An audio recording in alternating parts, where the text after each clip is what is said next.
Chapter 1630. Jiang Pengji noticed everyone's strange expressions and coughed to ease the awkwardness. Is the evidence conclusive? I'm sure it's the Nan family of Fenzhou. The Nan family of Fenzhou was a large clan in Nanxing. They had money, food, and manpower. Even Yang Tao had to give them some face and respect. In layman's terms, the Nan family of Fenzhou was a sponsor and an investor. They were a proper financial backer. Who wouldn't show some respect to a financial backer? Jiang Pengji didn't play by the rules. She offended the Nan family of Fenzhou as soon as she arrived. She used force to snatch half of their family's wealth. The fertile land they took away was confiscated. Even their ancestors' graves were repeatedly raided. Even a clay figurine would have some anger, let alone the Nan family. The Nan family was furious. Naturally, they planned to kill Jiang Pengji. They checked Jiang Pengji's schedule in advance, bribed their spies, and arranged more than 100 kamikaze warriors along the way. Jiang Pengji didn't know about all this beforehand. No matter how clear she was, she couldn't control every Tom, Dick, and Harry. It was inevitable that there would be omissions. The Nan family could set up this ambush without alerting her. Her arrogance was partly to blame, but it was mostly due to the Nan family's calculations. If Jiang Pengji didn't have the ability to fight 100, it would be a dead end for any other feudal lord. Of course, on the other hand, she dared to be so reckless because she had such strength. If others imitated her, they would most likely die without a trace. If it was another feudal lord, the Nan family's plan would have succeeded. Wuxia asked, "How do you plan to deal with them?" The words of the kamikaze warriors can't be trusted. Send someone to investigate again. If it's really the Nan family. Jiang Pengji suddenly laughed softly. Her lips opened slightly, revealing a few white teeth. There was an inexplicable white killing intent. If we don't kill them, are we going to keep them alive for the new year? If she didn't let the people of Nanxing see the consequences of trying to kill her, they wouldn't learn their lesson. Exterminate the clan? Exterminate them. No one objected to Jiang Pengji's decision. Even if some people felt that the decision to exterminate the entire clan was too harsh, they would not make their lord unhappy because of this reason. Jiang Pengji's officials, other than the few who surrendered with Yang Tao, were mostly from Dongqing. There were fewer gentry families than commoners, especially those who were trusted by the higher-ups. The commoners had an overwhelming victory. The landowning households had the upper hand in the middle and lower levels, but they also didn't have much say. The similarity between these landowning families and the landowning families of Nanxing was that they were landowning families. Just based on these connections, it was not enough for them to plead for mercy and risk Jiang Pengji bearing a grudge against them. In terms of benefits, the Nanxing aristocrats were not on the same side as them. To sum up, if the clan was exterminated, then so be it. They weren't the ones being exterminated anyway. The Nan family's ending was decided in a few words. Next, it was time to settle the debt of Jiang Pengji's solo activities. Wuxia and the others did not say anything harsh. They did not even criticize Jiang Pengji. Instead, they reprimanded her until she hung her head low like a teacher. If it weren't for the fact that she was the lord, Jiang Pengji really doubted that these people would ask her to write a guarantee. Why do I feel that in their eyes, my solo activities are more serious than the assassination this time? When Jiang Pengji's stomach was rumbling with hunger, she ate the cold dishes that she had not finished before. Including dinner and supper, there were a total of 3 big buckets of rice. It was already very late. She rarely streamed until so late. The salted fishes had watched her make a fool of herself the whole night, so she forced them to watch her eat. The guys in the streaming room were always full of golden sentences. "Oh Shishu, if you were obedient and didn't stray from the group, the assassination would only happen once. However, you've always been unrestrained. In the future, you'll definitely encounter more than one assassination. Comparing the two, it's naturally more important to control you. Although the streamer is skilled and bold, Wuxia and the others won't condone you endlessly if you act so recklessly, right? As time goes on, there might be people who can't stand it and become dissatisfied. The salted fishes joked around, but they were also very serious in their suggestions. Ancient strategists were a group of impenetrable goblins. They were very good when they were good, but if something did not go their way, they would simply turn their backs on you. The thinking of strategists was different from that of ordinary people. It was not impossible for them to rebel because they could not stand Jiang Pengji's actions. For example, there was a certain strategist in history who had a bad temper with his boss. He could not stand the boss's actions, so he jumped ship and trampled on her. There was often only a thin line between true fans and haters. If Jiang Pengji continued to court death, it was hard to guarantee that there would not be fans who would turn against her. In fact, many salted fishes in the streaming room had fans who turned against her. They used to love Jiang Pengji very much, but later, because of some unforeseen events, they hated her very much. These salted fishes were like this even across dimensions, let alone people who were in close contact with Jiang Pengji's bad habits every day. Jiang Pengji asked, "Is it that serious?" Many salted fishes who had entered the workplace told her with certainty that it would. If they had such a casual boss, even if the boss was powerful enough to defy the heavens and the earth, they would still jump ship after a long time. It was true that Jiang Pengji was the lord, but she could not let her subordinates accept her unconditionally. The salted fish's words made sense. Jiang Pengji sighed and scratched her head in frustration. In the end, she chose to calmly reflect. One of her strengths was that she was not stubborn. If she was wrong, she was wrong. She would not make trouble out of nothing and insist that she was right. As she reflected, she realized that Wuxia was really angry. The crowd dispersed. He did not look for her like he usually did, nor did he help her sort out the documents for the next day. He did not even look at her. Even though such awkwardness would not last long, Jiang Pengji was still not used to it. "You Abba, you should." Jiang Pengji knew that the old chief was lurking in the streaming room. She could not help but cover her face and say, "Am I that bad?" "You Abba, what do you think?" Jiang Pengji lay on the porch, her limbs spread wide as she basked in the moonlight. "I'm quite suspicious now. Why did you choose me as your successor back then? After all, I do have a lot of problems. You Abba, it's rare that you, who always defy the heavens and the earth, would have doubts about yourself." Jiang Pengji choked. "You Abba, because the flaws do not obscure the gems.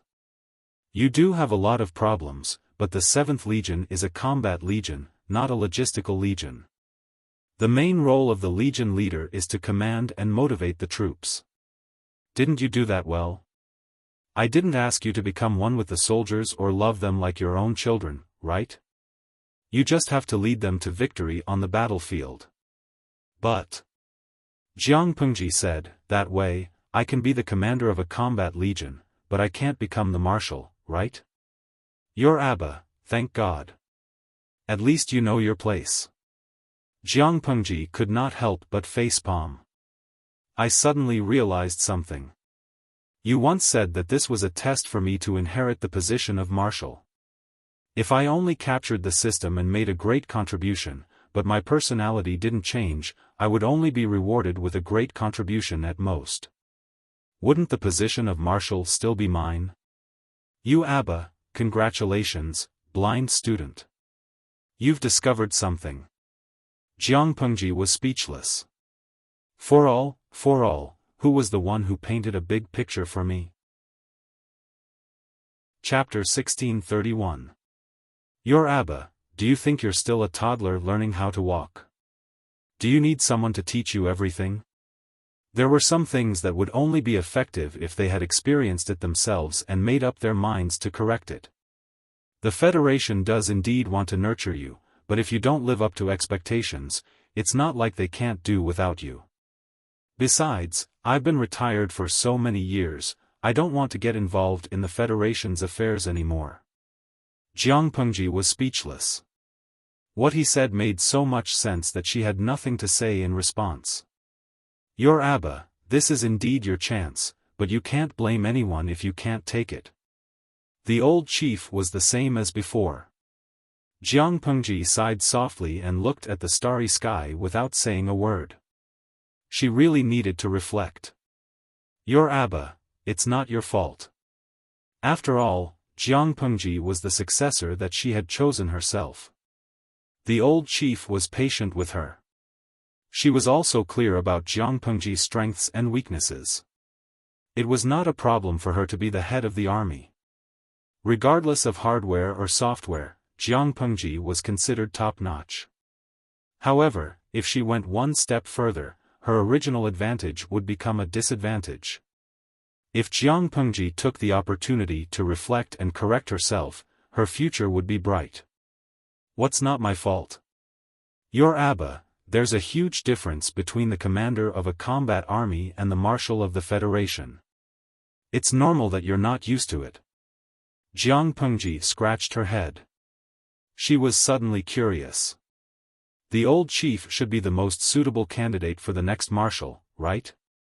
Even if he retired, he would still be the most competitive with his experience. I heard you say that you had no choice but to retire because of your health, but the Federation's medical science is advanced. Are there any incurable diseases that they can't cure? Jiang Pengji was suddenly very curious. Why did her old boss give up on the possibility of further advancement? Even if it was because of a terminal illness, where could the medical technology be more advanced than the Federation? In addition, the old general had also mentioned the awakening. He had also revealed that the problem with her body was due to the so-called awakening. Perhaps, she would be able to find her own path from him. Your Abba, you should really review the history of the Federation army. Jiang Pengji was ridiculed, but she listened attentively. Your Abba, think about it. Among all the marshals in the Federation, other than a few at the beginning, which one of them came from a combat army? Jiang Pengji was speechless. The old general's words were double standards. He made it sound as if she wasn't from a combat division. Your Abba, do you think it's that easy to be a marshal? The difference between the two was even greater than the difference between a vassal and an emperor. The feudal vassals only needed to think about how to manage their own land, and it was fine for them to be willful once in a while.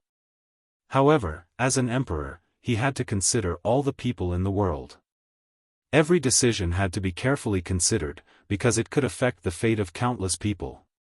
Similarly, the combat corps only needed to fight on the front lines. It was a blade aimed at the enemy, but the marshal was the leader who controlled the entire situation, from the front lines to the rear, no matter how big or small. The requirements of the two were not on the same level. If the army commander's requirement was 80 points, the marshal's requirement was 100 points. Jiang Pengji was speechless. She thought the old chief was going to talk about some conspiracy theory. I'm even more depressed after hearing what the old chief said. Your Abba, what are you depressed about? Jiang Pengji covered her face and said, does the Federation want to forcibly prop up a piece of mud with only 80 points of professional ability? Your Abba. If that's what you think, you're overreacting. The old chief did not know what kind of person Jiang Pengji was when she first transmigrated, but from the looks of it, she had indeed matured a lot. Any army commander in the Federation was an elite, one in a billion. For Jiang Pengji to be able to sit in this position and gain the unanimous approval of the other army commanders, it was not enough to just be good at fighting. Her other hardware and software had to be top-notch. Therefore, there was no doubt about her own excellence. To put it bluntly, what Jiang Pengji lacked was not the ability, but the mentality, responsibility, and attitude.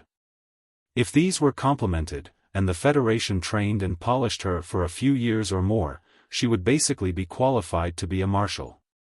For example, Jiang Pengji acted alone this time. Even though her original intention was to reduce the casualties of the guards, she put herself in danger. Even though the men of sacrifice could not harm her at all. No matter what, her actions brought worry and trouble to her subordinates. They were sincerely assisting her, but she treated them with such a childish attitude. Sooner or later, something bad would happen. Jiang Pengji liked to be mischievous.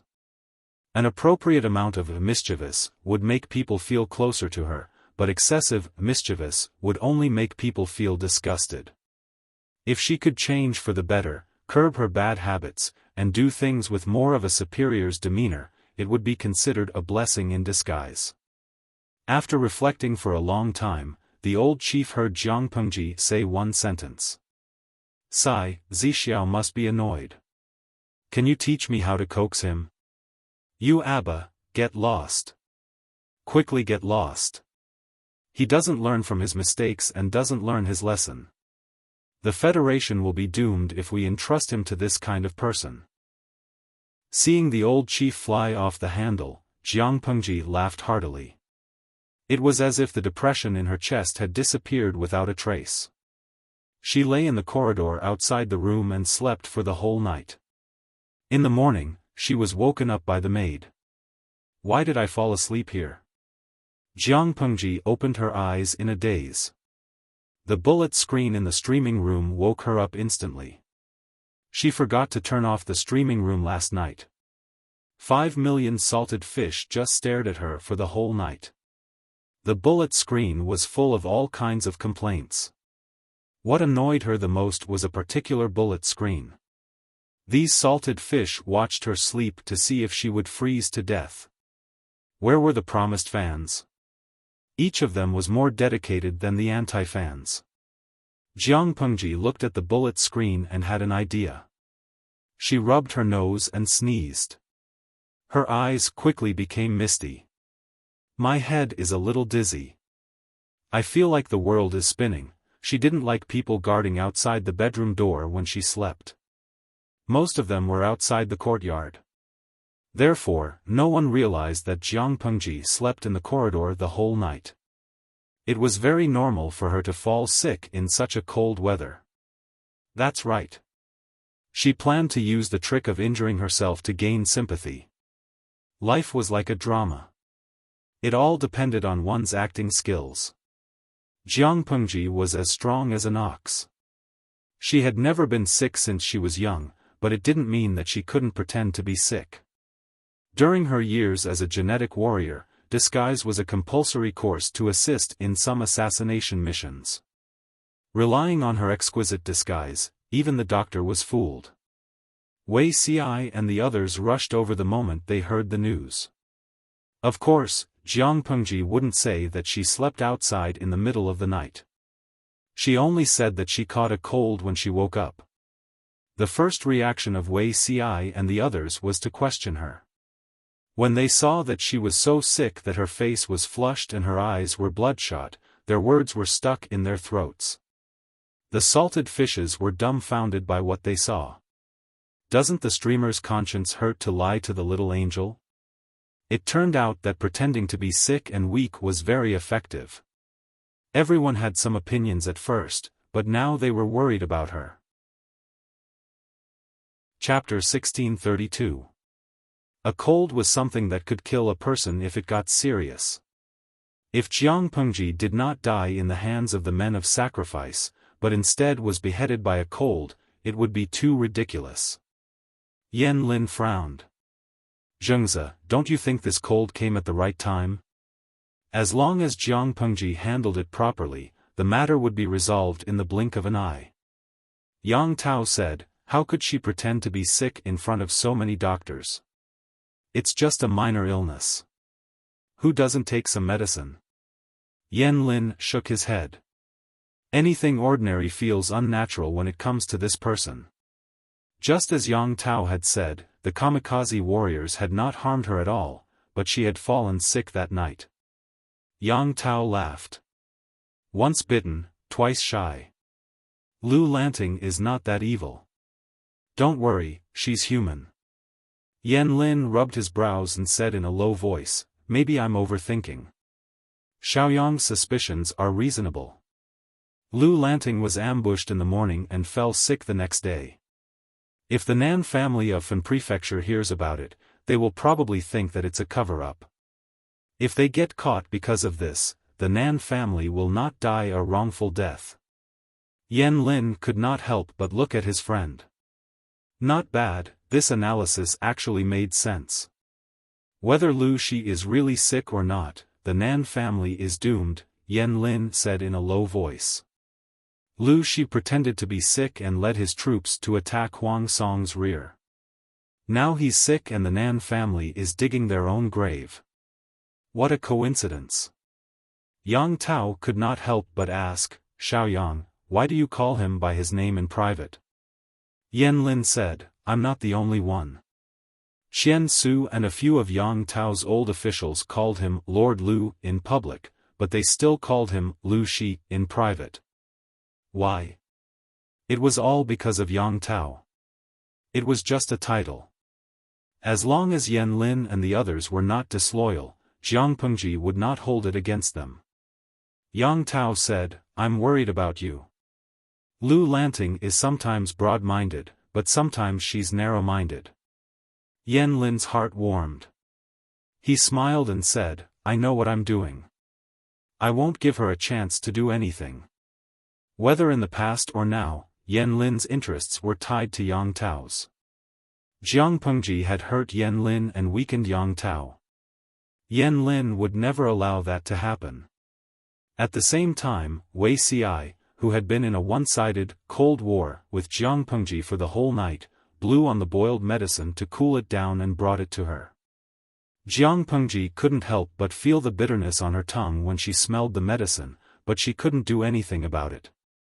She could only pinch her nose and drink it in one breath. Cough cough. How much gold thread did the doctor put in? It's so bitter, Wei Ci said, there is no Chinese gold thread in the medicine. Jiang Pengji said, it's also very bitter. Even the root of the tongue is bitter. Try it if you don't believe me. She pointed at her lips, and Wei Ci could not help but turn his head away. Wei Ci was well aware that old concubine's taste was naturally not to taste the dregs. I'm sick, but you don't even treat me well. Sad. Jiang Pengji drooped her head and accused Wei Ci in a hoarse voice, trying to pass the matter over. Wei Ci sighed, and there was some helplessness in his tone. My lord, are you really sick? Jiang Pengji was speechless. Wei Ci said, you've forgotten that I've been with you for more than 20 years in your previous life. Whether you're really sick or pretending to be sick, outsiders don't know, doctors and medical officials don't know, but I, as the person who sleeps by your side, know. My lord, are you trying to rely on pretending to be sick to make me forget about yesterday's matter? Ah. Jiang Pengji could not help but pull the blanket higher to cover her head. She said gloomily, I'm not pretending to be sick to fool you, Wei Ci said, my lord, are you trying to say that you spread the rumor that you have a cold and used it to mislead the Nan family of Fan Prefecture? To lure the snake out of its hole? It was such a coincidence that the Nan family might misunderstand that Jiang Pengji was really dead or seriously injured. In order not to cause panic, they used illness as a cover. When Jiang Pengji returned last night, the sky was already dark, and there was basically no one along the way. Except for a few confidants, no one else knew that Jiang Pengji had become a hands-off boss yesterday. As long as the news was blocked in time, the possibility of the Nan family being deceived was very high.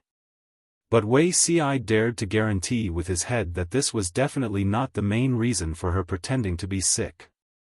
Others would think carefully before taking action, but she would think about how to make up for the loophole after taking action. She could even deceive everyone's judgment and create an image of being thoughtful and cunning. Her escape route was blocked by Wei Ci, so Jiang Pengji naturally had nothing to say. Wei Ci said, I'm not saying this to criticize you, my lord. I just hope that you know my attitude towards this matter. No, I should say my attitude towards similar incidents. Back then, His Majesty disregarded his own safety and repeatedly put himself in danger. Although it was also for the peace of the court and to eliminate thieves and trifles, the sacrifice was too great. In the end, when His Majesty had just reached the age of knowing destiny, he was like a dragon in heaven. Back then, I did not have the courage to stop and advise him. It is still a matter of regret to this day. In this life, since you have given me the courage, there are some words that cannot be kept in my heart. There is no harm in saying them out. Jiang Pengji was silent for a long time. She blinked her eyes and looked at him sincerely. I will change. Wei Xi's expression softened slightly. My lord does not need to make any guarantees to me. No one can restrain you except my lord. Jiang Pengji was speechless. If she had known that she would end up like this after acting recklessly, she would have thought more before doing anything. If I may be so bold as to say, you are my lord, our backbone, and the future ruler of the world. Your life and death is not only your own business, but also the fate of countless people in the world. Wei Xi said, on the battlefield, you are not required to be more capable than a general in charging and breaking through enemy lines, nor are you required to be more resourceful than a strategist. These things are just icing on the cake. If not, they are harmless. To us, the Lord's safety is a miraculous elixir that is more magical than any tranquilizer. Do you understand? Jiang Pengji thought of the old chief's words last night and naturally understood what he meant. Different positions, different roles, and different actions and words were also different. When she was a feudal lord, everyone could tolerate it. In the future, if she did not change when her status improved, sooner or later, there would be discord and discord. Jiang Pengji thought that she had changed a lot. She restrained herself and greatly reduced the frequency of her wandering on the battlefield. However, in the eyes of Wei Xi and the others, she still did not do enough. It was good to have a lord who was good at fighting, but how could her subordinates feel at ease if she casually fell into a dangerous situation because of her strong martial arts? No one in this world could hurt her, but what about the Federation? The marshal, the feudal lord, and the emperor were similar in some aspects. Wei Xi saw that she did not speak, so he softened his voice and said, I am not being bold and presumptuous, nor am I overstepping my authority to restrain my lord. Jiang Pengji said, I understand. I was not very mature in the past. It was my fault.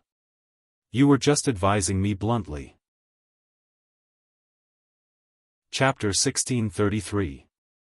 Jiang Pengji did not reflect on her actions. The Nan family of Fenzhou were like ants in a steamer basket. They were so anxious that their feet were burning. They had put in a lot of effort for this assassination. They had arranged everything properly to ensure that nothing went wrong. They could only succeed.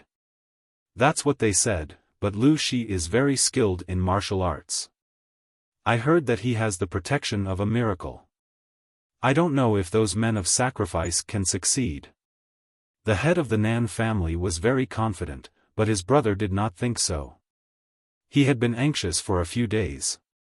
From the time the plan was made to the day of the attack, his heart was always in the air. The ominous premonition grew stronger day by day. Even if Lu Shi has 3 heads and 6 arms, can she survive the ambush of more than 100 men of sacrifice? What protection of a miracle? It's just Lu Shi's lies to mislead the public. How can you believe such nonsense? Ridiculous. The head of the Nan family could not stand his brother's cowardice. He disliked his unlucky guesses even more. He had taken a great risk in planning to ambush Jiang Pengji. If he was not careful, he and his family would be smashed to pieces. Even if he did not show it on his face, there was an indescribable pressure in his heart.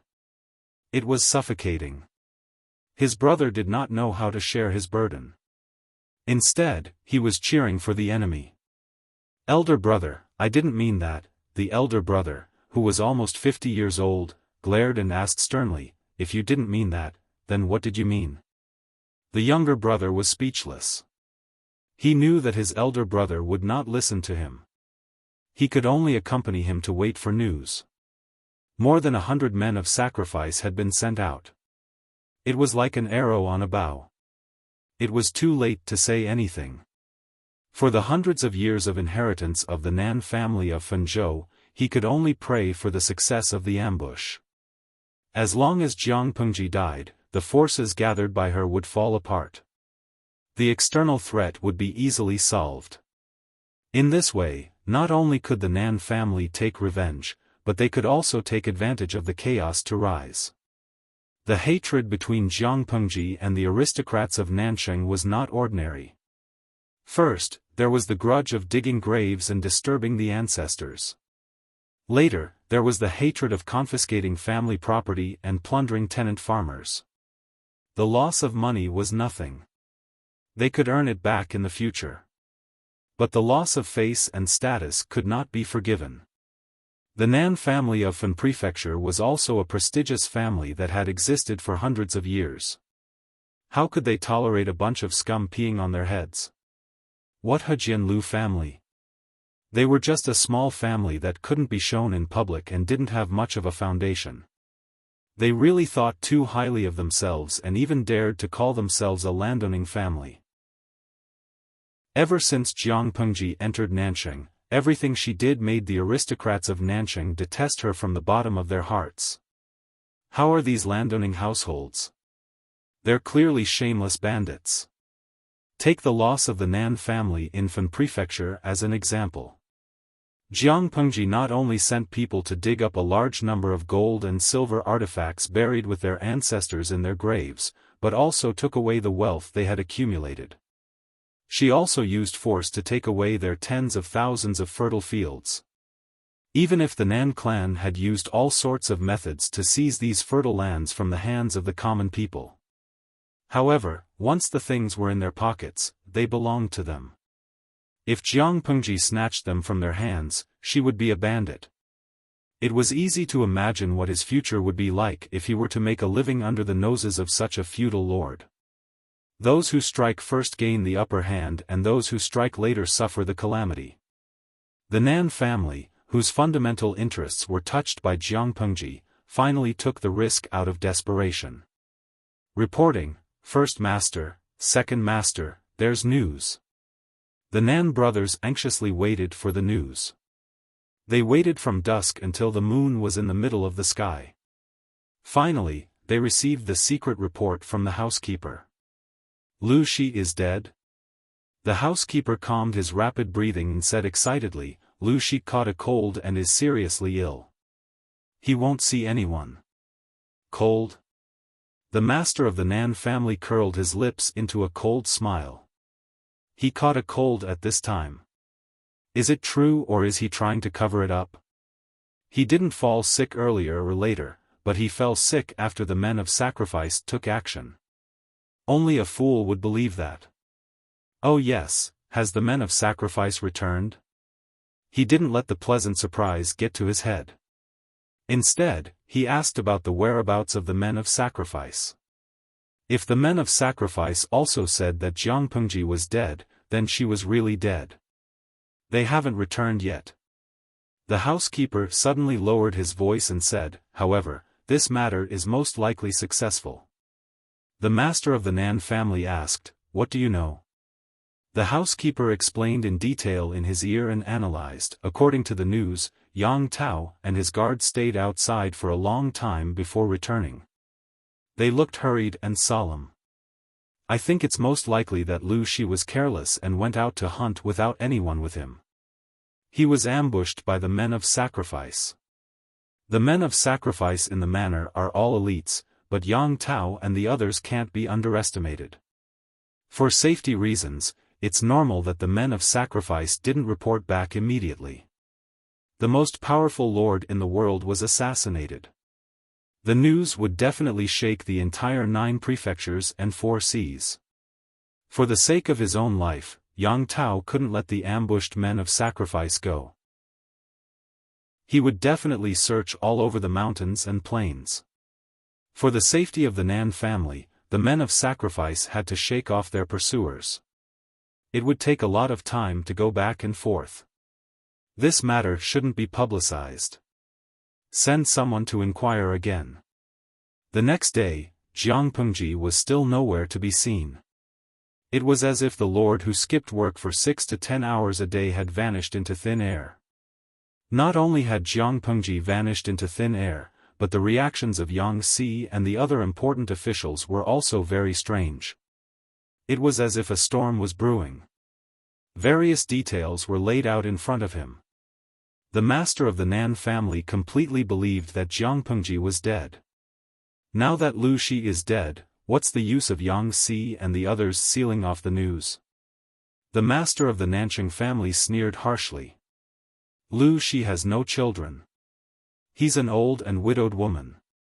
Yang Si and the others want to support a new lord, but they don't have a candidate.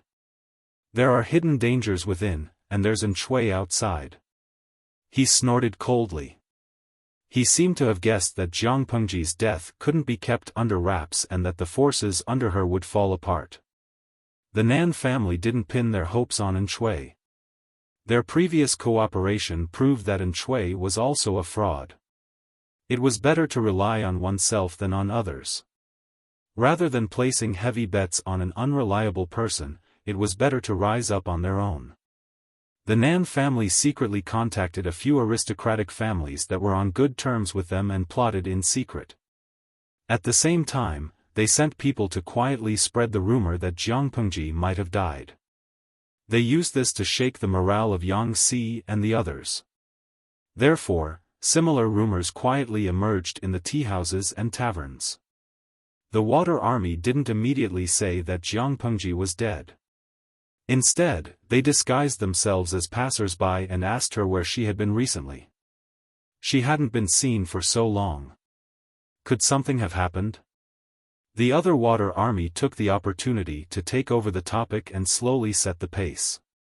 After 2 or 3 days of fermenting, the rumors began to take shape.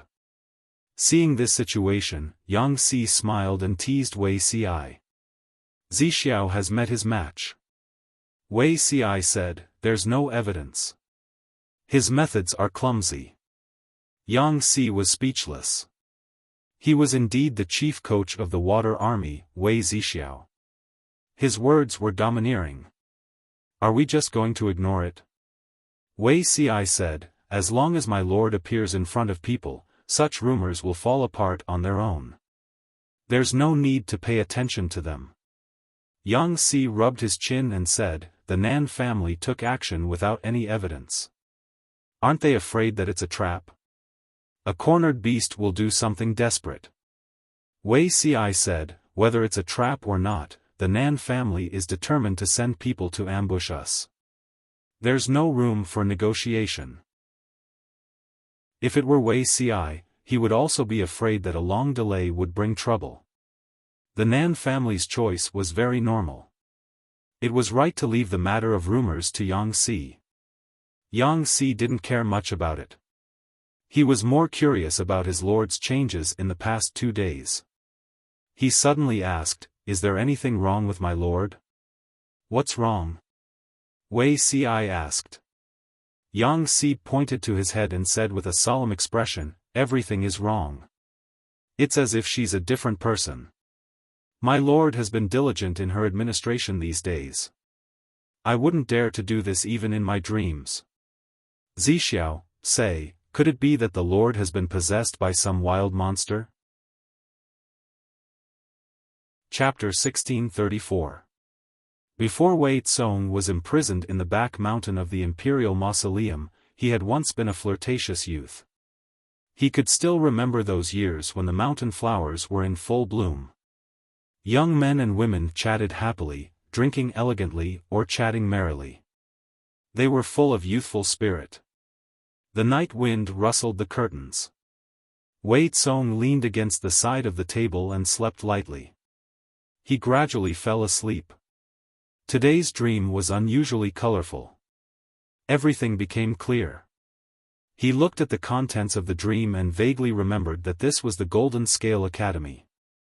His gaze fell on the waterside pavilion. Seeing a group of youths in blue and white uniforms chatting and laughing together, he could not help but smile. Wei Tsong remembered. So it was that day. Which day? Naturally, it was the day his mother broke the legs of the Minister of Work's son's son. Wei Tsong could not help but approach in an attempt to hear more clearly. At this moment, a familiar-looking youth said with a smile, "Tsk. Do you think that the Minister of Works is Shi Yu's mother? She actually broke into the academy with such a thick stick and dragged her son out to break his legs. I was scared to death." The youth was also the son of a court official. He shared a table with Shi Yu, the son of the Minister of Works. When the Minister of Works rushed in and dragged his son out by the collar, he was scared out of his wits. "I don't know if she's his mother or not, but it's doubtful if Shi Yu is his son." The other youth opened his folding fan. His face was slightly round and immature, clearly the appearance of Wei Tsong when he was young. His brows were brimming with vitality, and there was no sign of the loneliness he had experienced after so many years. The Minister of Works is such a talented person, so why is his son so unworthy of cultivation? In my opinion, it's good enough that Shi Yu only had his legs broken by his mother. She didn't kill him out of consideration for their blood relationship. Shi Yu was the son of the Minister of Works, by Wuxia, and her husband, Shi Zhong. Because Shi Yu was the only male in the family, he was unruly, spoiled by his father and grandmother. He acted arrogantly and often bullied the ordinary students of the academy. Wei Tsong was only the concubine's son of the grand tutor. He had naturally been bullied by Shi Yu and harbored resentment in his heart. The youths were curious. "Wei Tsong, do you know the inside story of Shi Yu being beaten?" Everyone was very surprised. The little tyrant Shi Yu's leg was actually broken by his own backer. This could be said to be the news of the year. The wooden stick that Minister of Works by Wuxia used to break her son's legs was as thick as a strong man's arm. Why was the little tyrant so arrogant and despotic? Wasn't it because he had a mother who was the Minister of Works? Shi Yu's father? The two of them had already separated 800 years ago. Shi Yu's father, Shi Zhong, was even more useless. Naturally, I know some inside information. Shi Yu deserves this. The youth said, "Shi Yu has mediocre looks, mediocre talent, and mediocre looks. Logically speaking, he shouldn't be likable, but he has roots." Although the Minister of Works was there to correct and supervise him, it wasn't easy to be a strict mother. Shi Yu was instigated by his family to leave his biological mother. In the end, he made a big mistake. Even a barbecued pork is better than him. Young Wei Tsong continued, 2 days ago, an imperial censor reported to the Minister of Works, saying that she didn't teach her son well. She allowed her son to force women into prostitution, commit violence on the streets, and cripple people on horseback. The Minister of Works returned to his residence to investigate and confirmed that the matter was true.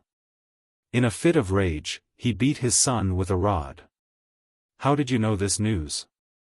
Young Wei Tsong said, "Heavenly secrets cannot be revealed. There's always a way that I know." Seeing his dream self reveal the childish and gloating smile unique to youths, Wei Tsong's lips curled into a bitter smile. He clearly remembered that because of this matter, he had been punished by his father when he was young. His father heard that he was gossiping behind someone's back and criticized others. He said that this was not the conduct of a gentleman and punished him to copy books. The young Wei Tsong was in his rebellious period. His father's indiscriminate punishment made him very indignant. How was it that he wanted to make things difficult for Shi Yu? It was clearly Shi Yu, the little tyrant, who privately bullied and humiliated Wei Kong. How did he humiliate him? He cursed him to his face for being concubine Teng's son, saying that his status was lowly, and that he didn't have the right to chat with a student from a good background. Not only did he humiliate his background and his mother, but he also humiliated his father's defeat in the imperial court several years ago. More than once, Wei Tsong was blocked in a remote corner of the academy by this little tyrant. He suffered these grievances, but he didn't dare complain to his father. Although Shi Yu's words were unpleasant to hear, there was one thing he was right about. His father was only the grand tutor, and he was only concubine Teng's son. If his father sought justice from the Minister of Works for him, it would implicate his father's already bad official career. As the saying went, birds of a feather flocked together. The little tyrant, Shi Yu, was a hedonistic son of rich parents, and his scoundrelly friends weren't good people either. Wei Tsong's background was lowly, but he was ranked among the best. He was often used as an example by his teacher to attack these slackers, imperceptibly attracting a lot of hatred. They knew that Wei Tsong was easy to bully and had no backing. They often joined forces to embarrass him, and verbal humiliation was considered light. There were a few times when they got into a conflict. Wei Tsong was alone and weak, and his opponents outnumbered him. He was punched a few times. The place where they fought was very hidden, and they were very careful, not leaving behind any evidence. Wei Tsong's heart was only filled with anger and hatred. Every time this happened, he couldn't help but resent his background, but there was nothing he could do. He could only swallow the bitter fruit. He didn't dare tell his father, afraid that he would make things difficult for him. Fortunately, he had a few peers he was on good terms with, and they became his only channel to confide in. These peers were none other than the sons of his father's elder brother, Wei Tsong's cousins. In terms of age, Wei Tsong was about the same as them. In terms of seniority, Wei Tsong was their uncle. Now that he thought about it, it was the care and persuasion of these good friends that slowly alienated the young Wei Tsong from his father. The young Wei Tsong coldly watched the scenes that flashed through his dream. The scenes that had once made him angry and resentful couldn't stir up any of his emotions at this moment. The young Wei Tsong saw his younger self being locked in a room copying books 20 times. He stubbornly refused to admit his wrongs to his father and stubbornly refused to stop writing. He copied from day to night before finally falling into a deep sleep. Tsk, his temperament is quite like mine. Very stubborn. The young Wei Tsong's pupils constricted in shock. He saw the door being gently pushed open, as if afraid of disturbing the person inside. A tall woman stood outside the door. Time hadn't left many traces on her face, but her aura had become more restrained with the passage of time. This subject has failed to teach. The young Wei Tsong saw his father, whom he hadn't seen for many years, enter the room behind the woman in a green robe. His words seemed to be filled with emotion. Don't ask for forgiveness so easily. I've seen many people ask for forgiveness during the day. Are you going to do the same? The woman rebuked him, but her tone was very gentle. She bent down and picked up Wei Tsong, who was sprawled on the table, and gently placed him on the bed. She looked lovingly at the youth's eyes. At the end of the day, it's because I, as a mother, wasn't diligent enough. I didn't know that an academy student would commit such vile acts. Since your majesty has said so, shouldn't this subject apologize with death? The man's eyes were filled with apology and self-blame. He had raised Wei Tsong for so many years, but he hadn't realized that his child had suffered so much at Golden Scale Academy. If he hadn't found out by chance, he didn't know how long he would have been kept in the dark. He didn't know how to make up for it even if he wanted to. The woman said, "You and I are both at fault. It's not your majesty's fault. Your majesty has a myriad of affairs to attend to every day. Just government affairs take up 16 to 16 hours. How can you have the extra energy to keep an eye on your child's matters at the academy?" The man helped young Wei Tsong tuck into the blanket and said softly, "The matter with the Minister of Works, her son has committed so many mistakes. It's already benevolent of her not to take that little beast's life." The woman sneered. Is my son also someone that little beast can casually insult? If Bai Wuxia doesn't break his legs, I'll take my saber and chop off his head. Bai Wuxia raised her rod and broke her son's legs in public. On the surface, it was to punish and teach her son a lesson, but in reality, it was the woman's instigation. The imperial censor criticized Bai Wuxia for several days in a row, and the woman also had the intention of dealing with him severely. The intelligent Bai Wuxia naturally knew what to do. Was it more serious to have his legs broken by his mother or to have his head chopped off by the emperor in a fit of rage? Choose for yourself. Although Bai Wuxia didn't know of Wei Tsong's past, she had followed Her Majesty for many years and understood Her Majesty's intentions. She was serious. The man sighed softly and tucked Wei Tsong's scattered hair behind his ears with his fingers. The woman said, Golden Scale Academy should also rest and reorganize. If something like this happens again, I'll cut off their parents as well. It was originally a place for students to study, but she didn't expect such a bullying scandal to appear in the Golden Scale Academy just a dozen years after it was established. Of all things, bullying Wei Kong. She simply didn't want to live. The woman said she wanted to reorganize the Golden Scale Academy, so she would definitely reorganize the entire academy. In that case, Ci and Fusho will find an opportunity to have a good talk and console him. The woman nodded. Yes. The young Wei Tsong watched everything in his dream. His eyes were sore and swollen, and 2 streams of hot tears rolled down his cheeks. So that was the case. When Wei Tsong was young, he was bullied by his classmate, the little bully. However, after the Minister of Works, Bai Wuxia, personally broke Shiyu's legs, those bastards became obedient and no one came to provoke Wei Tsong again.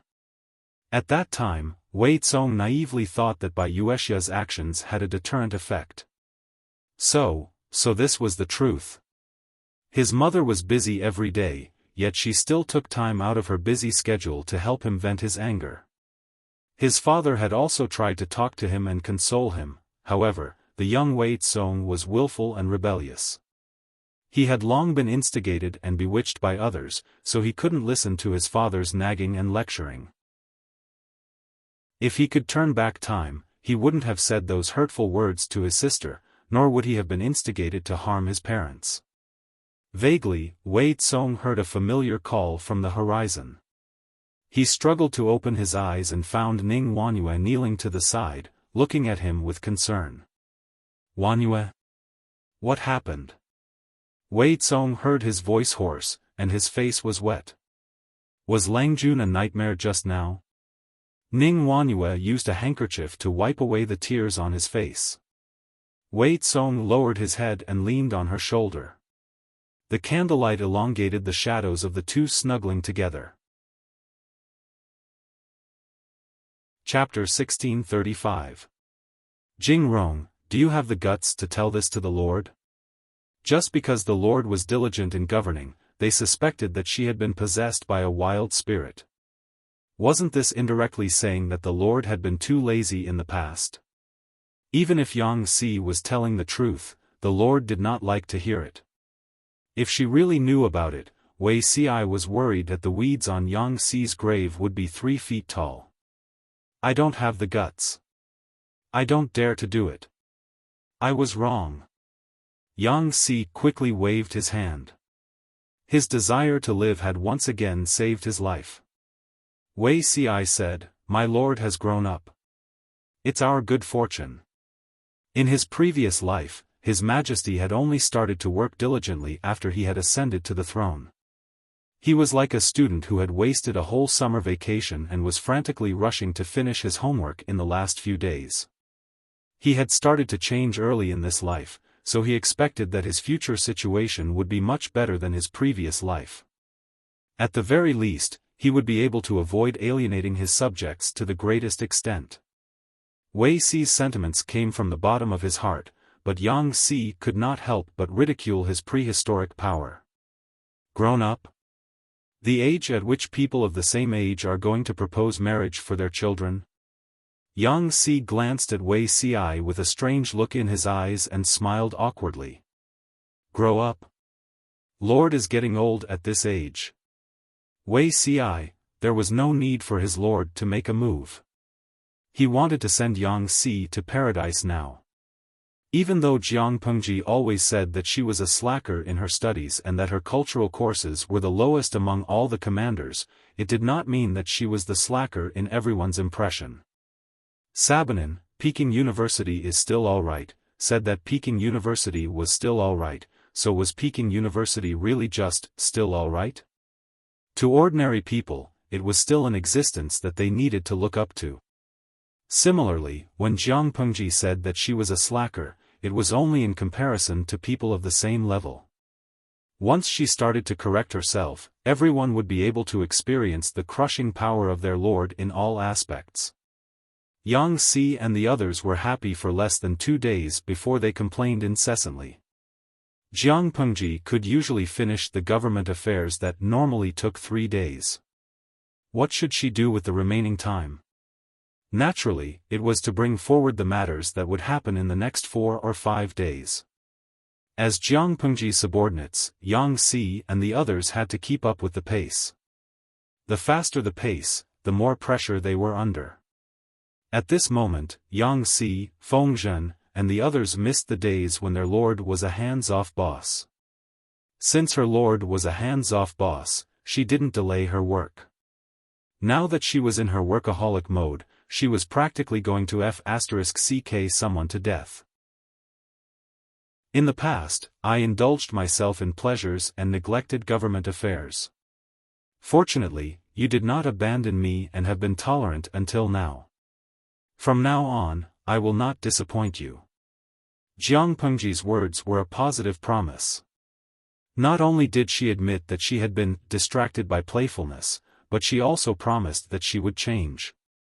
As a lord, she calmly admitted her mistakes to her subjects. Just this magnanimity alone was admirable. Yang Tao's old officials, who had been biased against her before, now looked at her in a new light. Of course, some people were gratified, while others expressed doubts. They thought that Jiang Pengji's popularity only lasted for a short period of time. Who asked her previous image to be so deeply ingrained in people's hearts? Not only these people, but even some of the salted fish thought so. They never expected Jiang Pengji to be serious and do what she said. Qingfeng Wenshu, the originally calm and mischievous host, has suddenly become a leader. I'm not used to it. Aod Leming, really? Why do I feel that the host still likes to smile so much? Which leader would be like her? Boss, I want a carrot. Who said that being serious in speech and manner is the style of a leader? Tudu Feichio, I feel that the current host is more in line with her identity. Hippie fooling around is indeed very close to the people, but it is not always good to be close to the people. There will always be people who think that being close to people with power is equivalent to having power. Not everyone is self-aware. The host is friendly to them, but they feel that the host is easy to bully and does not have the dignity that a ruler should have.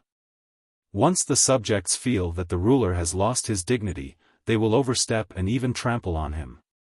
There is no such phenomenon now because the host is still a warlord in troubled times. She has a strong murderous aura. No matter how cheeky she is, it can't hide the fact that she has killed countless people. But in the future, when the world is stable and the people live and work in peace, there will always be people who are blind and only remember the host's closeness to the people. They will forget the host's ruthlessness and then do something that oversteps. Comfort will erode a person's vigilance and they will forget their previous caution. Diwu Luo, you're right, boss. Being close to people with power and mistakenly thinking that you have power is a deep-rooted bad habit of insatiable greed. This reminds me of the babysitter case that caused an uproar a few years ago. The employer gave the babysitter a high salary and let her eat at the same table with them. He gave her red packets on holidays and helped the babysitter's son find a job. The employer treated the babysitter so well that the babysitter felt that she was superior. She stole and abused the child.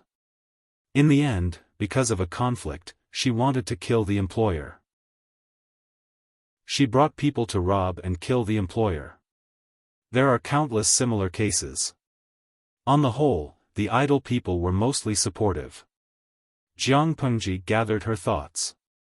She had the intention to hide it, so she did not appear in public for several days. She had been recuperating from illness. Only a few trusted subordinates could see her. There was no doubt about the loyalty of Yang Si and the others. The spies on the Nan family side naturally could not find anything. When they did not receive any news from the kamikaze warriors, the Nan family was initially a little shaken. No matter how careful the kamikaze warriors were, once they succeeded, they would get rid of the pursuers and return as soon as possible. But there was no news at the moment. There must be something wrong when things are abnormal. When they heard that Jiang Pengji had been sick since that day of winter swimming, they were not sure.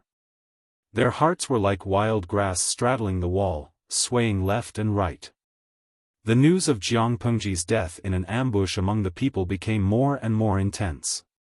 Wei Ci, the chief instructor of the navy, not only did not come forward to suppress it, but he also sent people to add fuel to the fire. Not only did it make the people believe it, but even some officials who did not often see Jiang Pengji were also shaken. Especially Yang Tao's former subordinates. A few people secretly tried to find out what Yang Tao had said. What did they want to find out? Of course, they wanted to find out if Yang Tao had taken the opportunity to rise again. As a feudal lord, how could he be willing to bow down to another person? Of course, because the news of Jiang Pengji's death in an ambush had not been confirmed, when these people tried to find out, they were very vague. It could not be used as evidence even if it was spread out. Yang Tao took into account their past friendship and sternly reprimanded those people, dispelling their thoughts. He knew very well whether Jiang Pengji was dead or not. The ambush of more than 100 kamikaze warriors could not hurt her at all.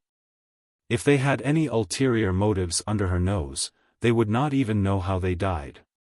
Yan Lin, the shrewd man, deliberately reminded Yang Tao not to reveal that Jiang Pengji was still alive, but he could not say that she was dead either. He had to be vague and ambiguous. Yang Tao suddenly understood, and his face looked awkward. Xiaoyang, are you worried that we have a mole among us? Yan Lin sighed. Whether the mole is one of us or not, we have to clear our name as soon as possible. Jiang Pengji was caught red-handed by the kamikaze warriors. Someone had to be a mole for the Nan family and pass the news to them. On the day of the incident, only Jiang Pengji, Yang Tao, and their guards were there. If Jiang Pengji's people were not bribed by the Nan family, then there was something wrong with Yang Tao. Chapter 1636. The Nan family chose this time to make a move on you because they want you to be their scapegoat. Regardless of whether the assassination is successful or not, you are the most suspicious person. If you want to clear your name, the only way is to help Lord Lu. Lord Lu. You don't need to do anything, but you don't need to do anything wrong. Yan Lin asked Yang Tao to help Jiang Pengji cover up the lie to clear his partner's name. Besides, Jiang Pengji was also aware of their every move. She knew better than anyone else what those old officials with ulterior motives had said and done to Yang Tao. Yan Lin asked Yang Tao to do this because he wanted to prove his innocence. There were too many twists and turns. Yang Tao didn't need to understand. He just needed to do what he was told.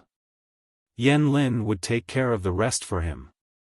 Yang Tao secretly bid farewell to his former minister, Uri written all over his face. He said, I don't know how many spies I have around me. Why do they have to come after me? Yan Lin said, people in troubled times have no choice. Zhengzi doesn't want to get involved, but you can't avoid these things just because you don't want to. There would always be something that would force people, whether they were forced or willing, to walk on this thorny single-log bridge. It could be morality, ideals, protection, desire, power. Yang Tao did it to protect his family. What about Jiang Pengji? Even if there are thousands of people, I will go. Yang Tao was confused. What did you say? There are thousands of paths. Everyone has their own path, big or small, public or private. There is no such thing as high or low. You can follow your heart and do whatever you want. Thousands of paths lead to the same destination, Yan Lin said with a smile. I'm just curious. What was Lu Shi's original intention for walking on this path? Was it for the greater good or for love? No matter how I think about it, I only feel that this sentence seems to be the most suitable. Yang Tao blinked. He didn't understand. Yan Lin put his hand on his forehead and said, to put it simply, Lord Lu is a man with great ambition and a big heart. Yang Tao smiled. It's rare to see Xiaoyang praise someone like that. What a high compliment. Yan Lin shook his head. Our paths are different. Yan Lin didn't want to risk his life just to watch this kind of person. He didn't want to go all out and join in the fun. Using a marathon as an example, Yang Tao divided the entire 40-kilometer race into 8 segments. He only had to run 5 kilometers each time, and Yan Lin could take his time. Contestant Jiang Pengji, on the other hand, wanted to finish 100 kilometers in one go. 40 kilometers was only her interim goal. Yan Lin admired her courage and ambition, but he didn't have the energy to finish the race with her. Yang Tao rested his chin on his hand. Xiaoyang, do you think I should confess to Lu Lanting and ask for her forgiveness? After all, they were old officials. Their relationship over the years was not fake. Yang Tao also did not want Jiang Pengji to settle scores with them. Yan Lin looked down. There's no need. Lord Lu won't do anything to them. At most, he'll scare them a little. Overall, it's more of a scare than a real danger. Between husband and wife, there were dozens of times throughout the year when the thought of separation would pop up. Their teeth and tongues would even fight, let alone between the monarch and the minister. He did not believe that Yang Si and the others had not thought of strangling their lord to death when Jiang Pengji repeatedly stood them up. However, it wasn't like they could put their thoughts into practice. They could just beat them up and educate them. There was no need to kill them all. Yang Tao let out an "oh" sound and felt relieved. Yan Lin said, if it's possible. Yang Tao turned to look at him. What? Don't leave your words unfinished. Yan Lin added, Zhengze will try his best to confiscate the Nan family. Anyway, Jiang Pengji had borrowed Yang Tao's hands to confiscate many of the Nanqing aristocrats. She had offended them all. Digging up graves, robbing people's wealth. Jiang Pengji bore half of the blame, and Yang Tao bore the other half as the executor. There was no need to worry when there were too many lice. There was no harm in wiping out the Nan family. If the Nan family died in Yang Tao's hands, not only would they stand firm, but they would also be cleared of suspicion. Yang Tao let out an "oh" sound and did not think too much about it. He just smiled and squinted his eyes. I heard that the Nan family is rich. That's a fat sheep. It's a good job indeed. I wonder if I can get it. It was an unspoken rule in the industry to seize some of the loot during a war. Many generals had made their fortunes by doing this. Now that there was still a war to fight, it would not be easy to raise a family when the world was at peace. Of course, as long as you ask. As a former feudal lord, Yang Tao's identity was a shortcoming, but it had its advantages. For example, if he took the initiative to perform meritorious deeds, no one could compete with him. Why? Of course, it was to appease Yang Tao and satisfy his small requests without affecting the overall situation. Yang Tao rejected the temptation of the former officials. Without a backbone, they could only sigh and give up. They continued to observe. The Nan family could not sit still. They joined forces with a few aristocrats who had a grudge against Jiang Pengji to stir up trouble. Unfortunately, they died before they could succeed. Their conspiracy was only at the theoretical level when Yang Tao and his men discovered it. The letters and testimonies that they found were all preserved. The idle people were stunned by the operation. Junguo Lauda, no. Shouldn't the streamer continue to pretend to be sick and dead? When the Nan family comes out with their troops, you will jump out and slap them in the face at the critical moment? They were only at the theoretical stage, and you already took action. It's not satisfying enough to slap them in the face. What was this like? It was like Jiang Pengji's eviscerating hand cut to a 5-minute trailer of an 81-episode political drama. Basically, the Nan family united the aristocrats. Just as they were about to go on stage, Jiang Pengji kicked them off the platform. The pace of this drama was as fast as the reincarnation of a hungry ghost. Even instant noodles lasted longer than it. One of the idle people asked the question that was on everyone's mind. Yewu Yanling, so, why did the streamer pretend to be sick and dead? To raid a few more houses, Jiang Pengji said. Didn't the Nan family unite 6 aristocrats in Fenzhou? They died a worthy death. Why did they have to wait for the fire to burn down the house before putting out the fire? It was better not to have this kind of hero reversal. Jiang Pengji watched the fire burn a few books with cold eyes. The smoke sounded the alarm and the small fire was put out. The small fire that the Nan family stirred up was the small fire that did not amount to anything. She sneered. Didn't the Nan family curse me for robbing their family property and digging up their ancestral graves as bandits? I spared their lives out of kindness and did not care about my own well-being. Then I will take the lives of their entire family. I will kill the chicken to warn the monkey so that the later generations will see the consequences. The Nan family was just a clown in her eyes. She did not take them seriously. It was just that they thought too highly of themselves. They jumped up and down and did not let others have peace. If she did not set a role model, did the people of Nanxing really think that she was a soft persimmon that could be trampled on at will? With the fall of the Nan family, the aristocrats of Nanxing should calm down a little. If they still did not calm down, Jiang Pengji could only set a trap for them and kill them until they all shut up. As for the spy. Chapter 1637. Everyone thought that the spy was on Yang Tao's side. Even Yang Tao himself was so worried. Unexpectedly, the final investigation revealed that Jiang Pengji had a problem.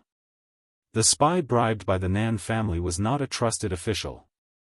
He was not even considered a mid-level official. He was just a small official who had no sense of existence but could grasp some of Jiang Pengji's whereabouts. Jiang Pengji did not know whether to be angry or glad when she heard the news. She was angry at this person's betrayal and deception. She was glad that the person who made a mistake was not the trusted official. When Wei Xi learned of this, he was really relieved.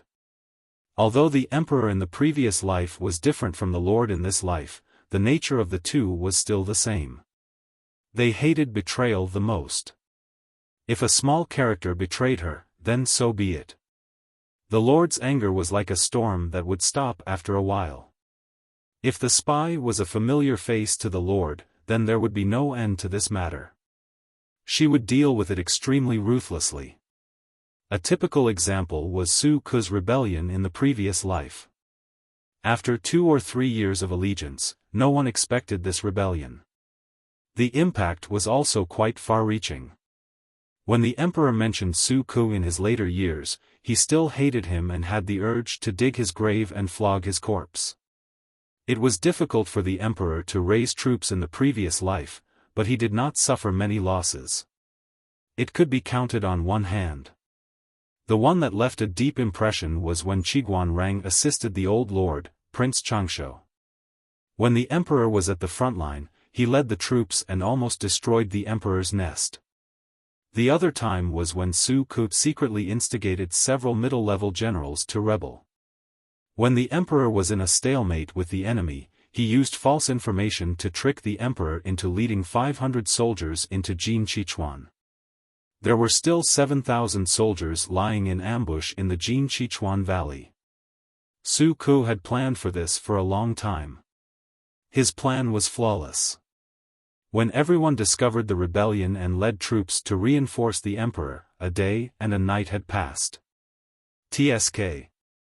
If it weren't for Thief Lu's stupidity, courage, and arrogance, it wouldn't have taken you so long to realize that something was wrong. Su Ke's mockery was not unreasonable. The story of the wolf coming was often told. When the wolf really came, everyone could not believe it. Similarly, the emperor led the vanguard and frequently used the unconventional tactics. After a long time, everyone got used to it and their vigilance was greatly reduced. When she was plotted against by her trusted confidant and fell into danger, the civil and military officials in the tent did not react in time. Su Ke thought that His Majesty would definitely die. Even the people in the tent thought so. The military camp was preparing for the funeral.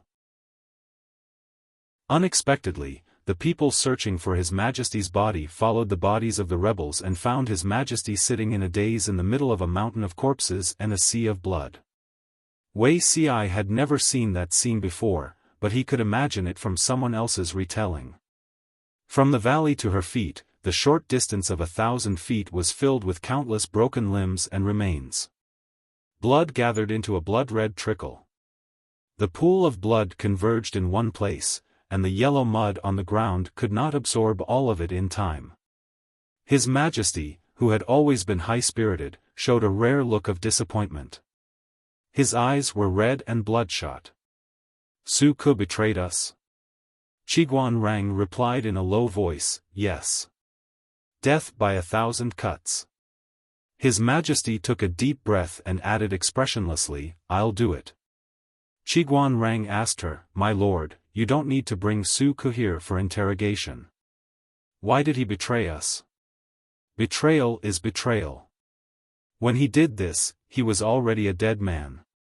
His Majesty mocked in a hoarse voice, I have no interest in his growth story. What kind of past did he have, what did he go through, and what did he do?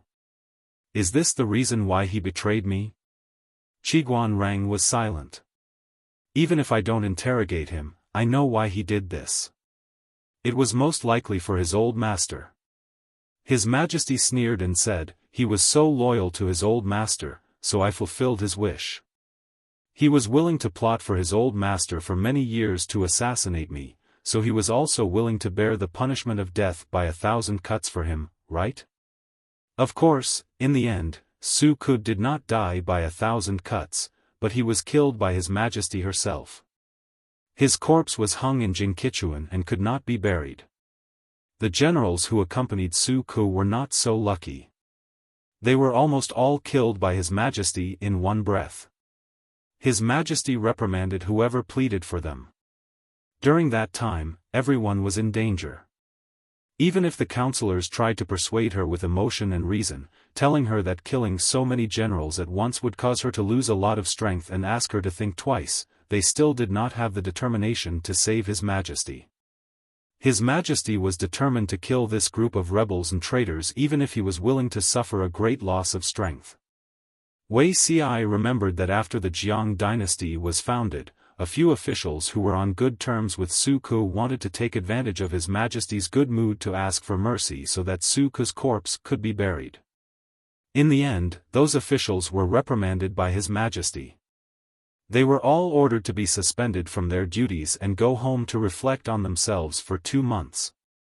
Until Wei Xi drew his sword and committed suicide in his previous life, Su Ke's corpse was still hung in Jinqichuan.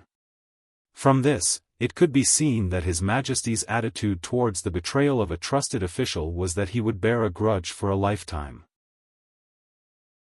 Therefore, Wei Xi was glad that the traitors this time were minor characters. The Nan family and the gentry clans that the Nan family secretly colluded with were all wiped out by Yang Tao and his troops. The traitors were publicly executed by 1,000 cuts. This shock lasted for more than half a month before it finally subsided.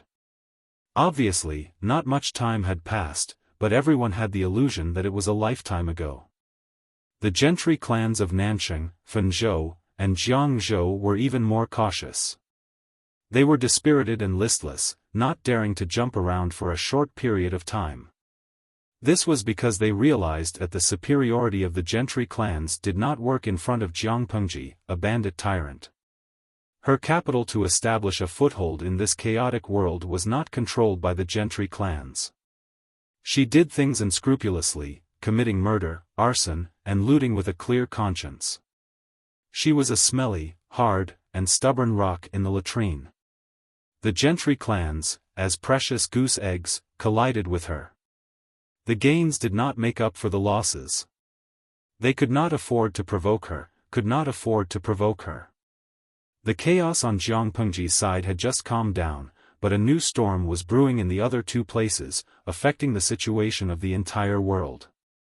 One was Qiguan Rang and Sun Wen of Zhanjiang Pass. When these two black-hearted people got together, their black-bellied index was off the charts. They would plot against whoever they wanted. The other was Shui's side. His beloved concubine, the princess of Xichang, was diagnosed to be more than a month pregnant during the new year. The new year was coming. Shui, who had been suffering from an unmentionable illness for many years, had successfully gotten his beloved concubine pregnant. This was double happiness. Shui was ecstatic. In his joy, Shui rewarded the three armies to celebrate. Everyone was happy and harmonious. However, Nye Qing of Zhongzhou was not in the mood to celebrate the new year. The gloomy atmosphere of the Nye family was a stark contrast to Shui. Nye Qing had experienced the deaths of his father and father-in-law, as well as the betrayal of his cousin, Nye Yang. This allowed him to grow rapidly in a short year. Sadly, the speed of Nye Qing's growth could not keep up with the changes in the situation in Zhongzhou. Speaking of which, it made people sigh. Thinking back to when Nye Liang was still around, Nye Qing was the target of everyone's fawning.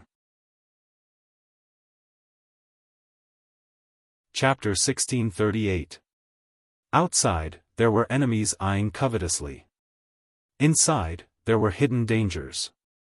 Everything was in chaos. The increasing pressure and the ever-present schemes caused Nye Qing to lose weight day by day.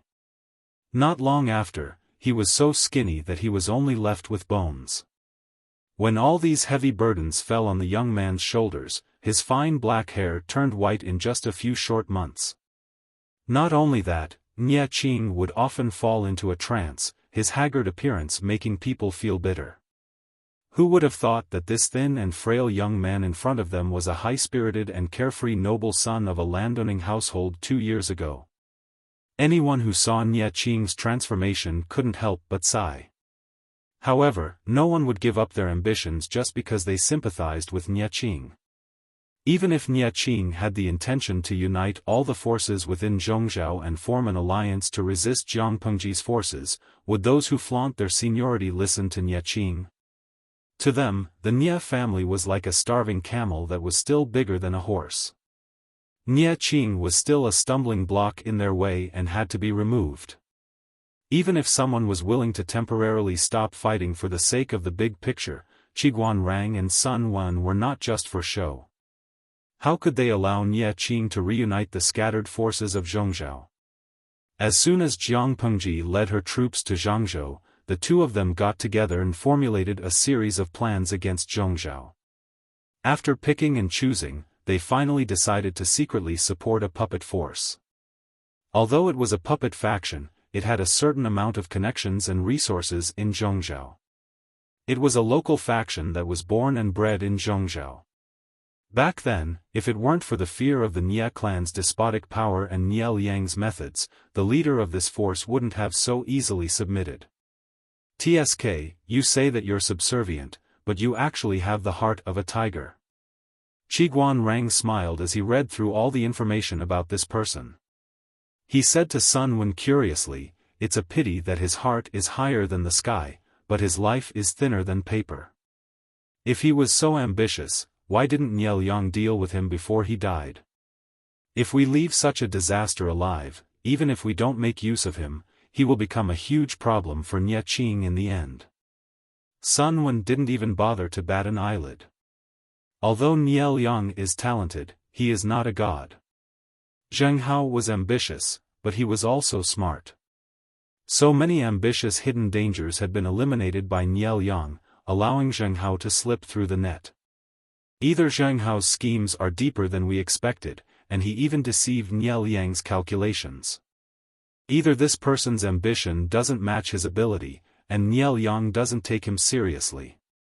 Sun Wen wasn't too worried about Zhongzhao.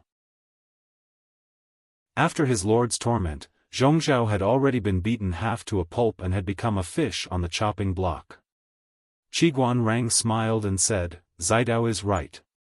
Which category do you think Zheng Hao belongs to, Wenzheng?" Qiguan Rang did not answer. The two old foxes looked at each other and smiled.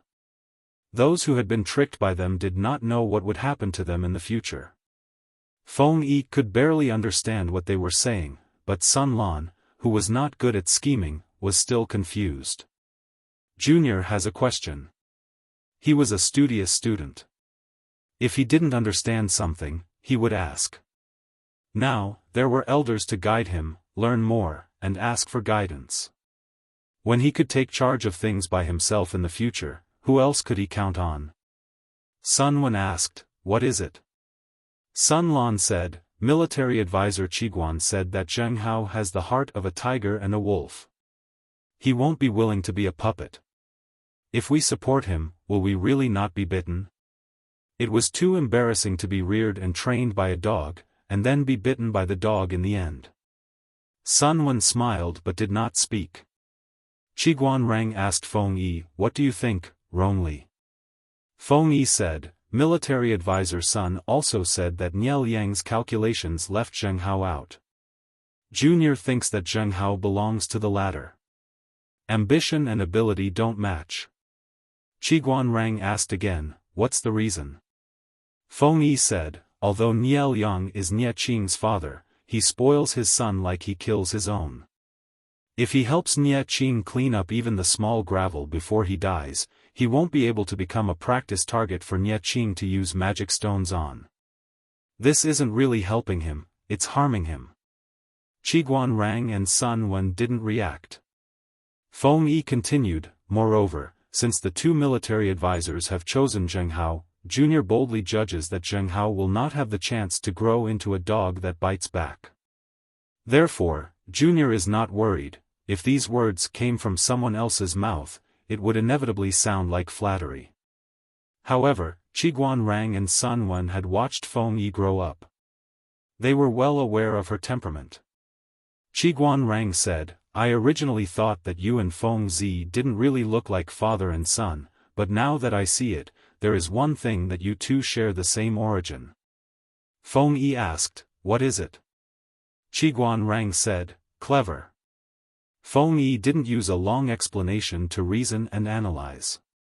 She only used the simplest information to deduce a conclusion. Although there was some element of opportunism, turning complicated things into simple things was also a kind of skill. This fellow Feng Yi has a bright future. Feng Yi smiled bashfully at the good-natured teasing of her uncles. Qiguan Rang and the others had finalized their plan. As a puppet being supported, Zheng Hao didn't think of himself as a puppet being controlled. His cooperation with Qiguan Rang and the others was mutually beneficial. Their positions were equal. Qiguan Rang and the others could plot against Zhongzhao through him. He could also obtain support through Qiguan Rang, accumulate resources, and then counterattack when he matured. Both sides had their own ulterior motives. To use an analogy, both sides were peacefully shaking hands and signing a contract on the surface, but behind the scenes, they were sharpening their knives.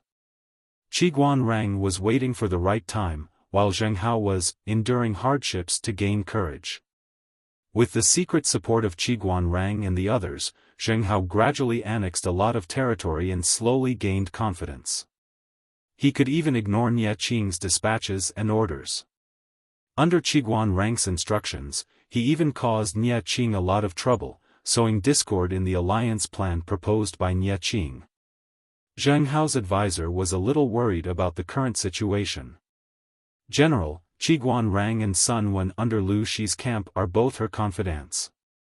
She left the two of them at Zhangjiang Pass with ill intentions. Cooperating with them is tantamount to asking a tiger for its skin. We might as well reconsider this matter. Zheng Hao waved his hand to interrupt his advisor. He sighed heavily and said, "Do you think I don't know this? However, this is our only chance to get rid of the Nie family. It wasn't easy for Nie Liang to die, and now his son has climbed over my head. He's just a naive and incompetent brat. What ability does he have to order me around? I know Qiguan Rang has ill intentions, but I still have to try." The advisor was also aware of Zheng Hao's ambition, but he still felt uneasy. To Zhongzhou, Zheng Hao's actions were treason and treason. If the aristocrats of Zhongzhou found out, not only would they lose the hearts of the people, but they would also be reviled by their descendants for thousands of years. Was it worth paying the price of eternal infamy for a moment of ambition? Chapter 1639. Since Zheng Hao was so confident, the advisors who liked to flatter naturally boasted brainlessly. They had the same unfounded confidence as Zheng Hao. Or rather, they had never seen the combination of Qiguan Rang and Sun Wen. They did not have a concrete understanding of how scary these two people were. The advisors who were not willing to flatter naturally did not think highly of Zheng Hao's idea. Didn't Zheng Hao check his opponent's achievements before asking a tiger for its skin? Needless to say, Qiguan Rang did not have a strong presence, but if the things he had done were to be shown, it would be extremely frightening. What about Sun Wen? Sun Wen's presence was much stronger than Qiguan Rang's. Let's not talk about the unlucky people in the north borderline first.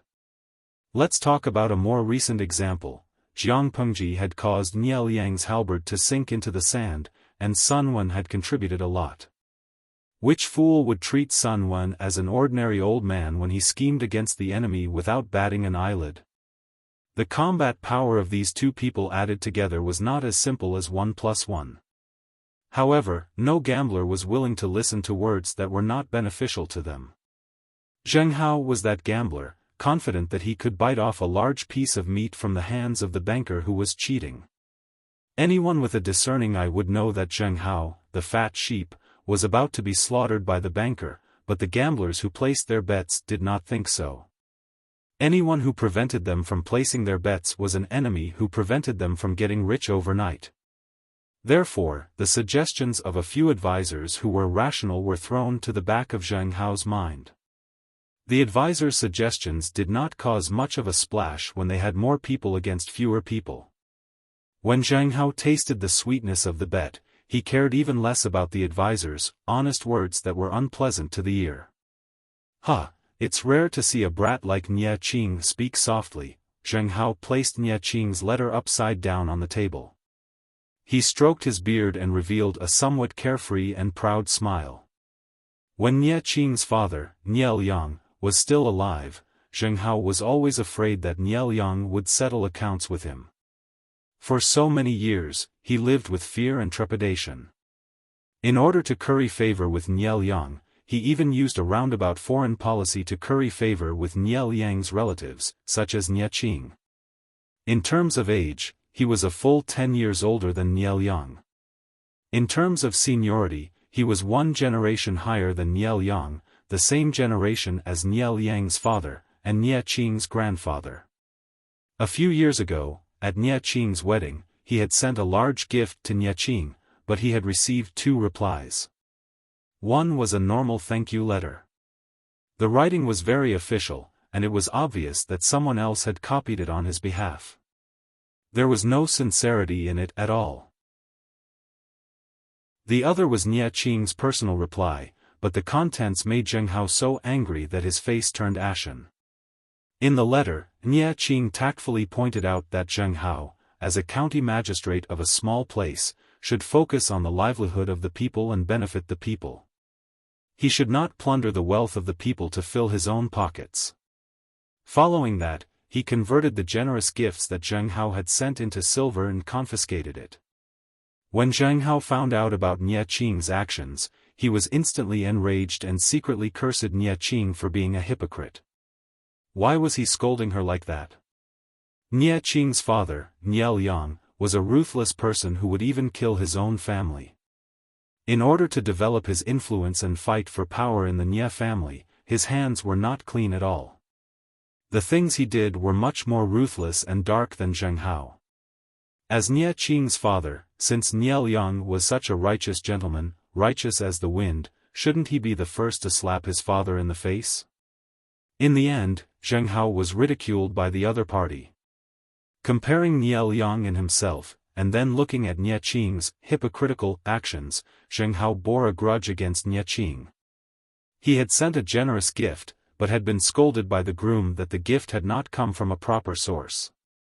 Now that the tables had turned, Zheng Hao was elated. After his mockery, he picked up the flipped letter again and read each word carefully, as if savoring that wonderful taste. "General, will Nie Qing's side detect it?" Zheng Hao asked in response. "Detect what?" "So what if he does?" "Without Nie Liang's protection, without Wei Yong's schemes, Nie Qing is just a puppy that has not been weaned. So what if he barks at people? Can he bite me to death when he's fierce?" In other words, Zheng Hao did not think much of Nie Qing. The equipment that Nie Liang had left for Nie Qing before his death had been stripped clean by Jiang Pengji. What kind of storm could this fierce puppy do? The advisor said worriedly, "Nie Qing is not a threat, but if he reveals the fact that General is secretly conspiring with Lu Shi, there was also a chain of contempt between the gentry. Because Zhongzhou was once the strongest of the 5 countries, the gentry also had an inexplicable sense of superiority. Dongqing was in the middle and lower reaches of the chain of contempt. Their attitude towards Jiang Pengji was neutral and repulsive. In addition, Jiang Pengji had killed so many of Nie Liang's elites and generals. Most of those generals were inextricably linked to the gentry of Zhongzhou. New hatred and old hatred naturally made them even more disgusted. To put it lightly, Zheng Hao's actions were helping an outsider. To put it more seriously, Zheng Hao was a traitor who had committed treason and would be collectively targeted by the gentry of Zhongzhou. It was not that Zheng Hao had not considered it, but in the face of benefits, what was a crisis worth? Furthermore, don't worry. Nie Qing won't say anything because he has no evidence, Zheng Hao said confidently. This child that Nie Liang gave birth to really doesn't look like his son. Nie Qing does things by the book and is very dumb. Without solid evidence, he won't casually slander others. I have been very careful in my cooperation with the people from Dongqing and did not leave any traces. Even if Nie Qing wants to reprimand me, he can't. The advisor said, Nie Qing's temperament is indeed, it was not that Nie Qing was too naive, but his thinking was different from the feudal lords in troubled times. He was more of a gentleman. If Nie Qing had been born in the prosperous times, it would have been a matter of time before he became a famous scholar with the name of Righteousness and Righteousness. It could only be said that Nie Qing was born at the wrong time. He should not have been born in troubled times.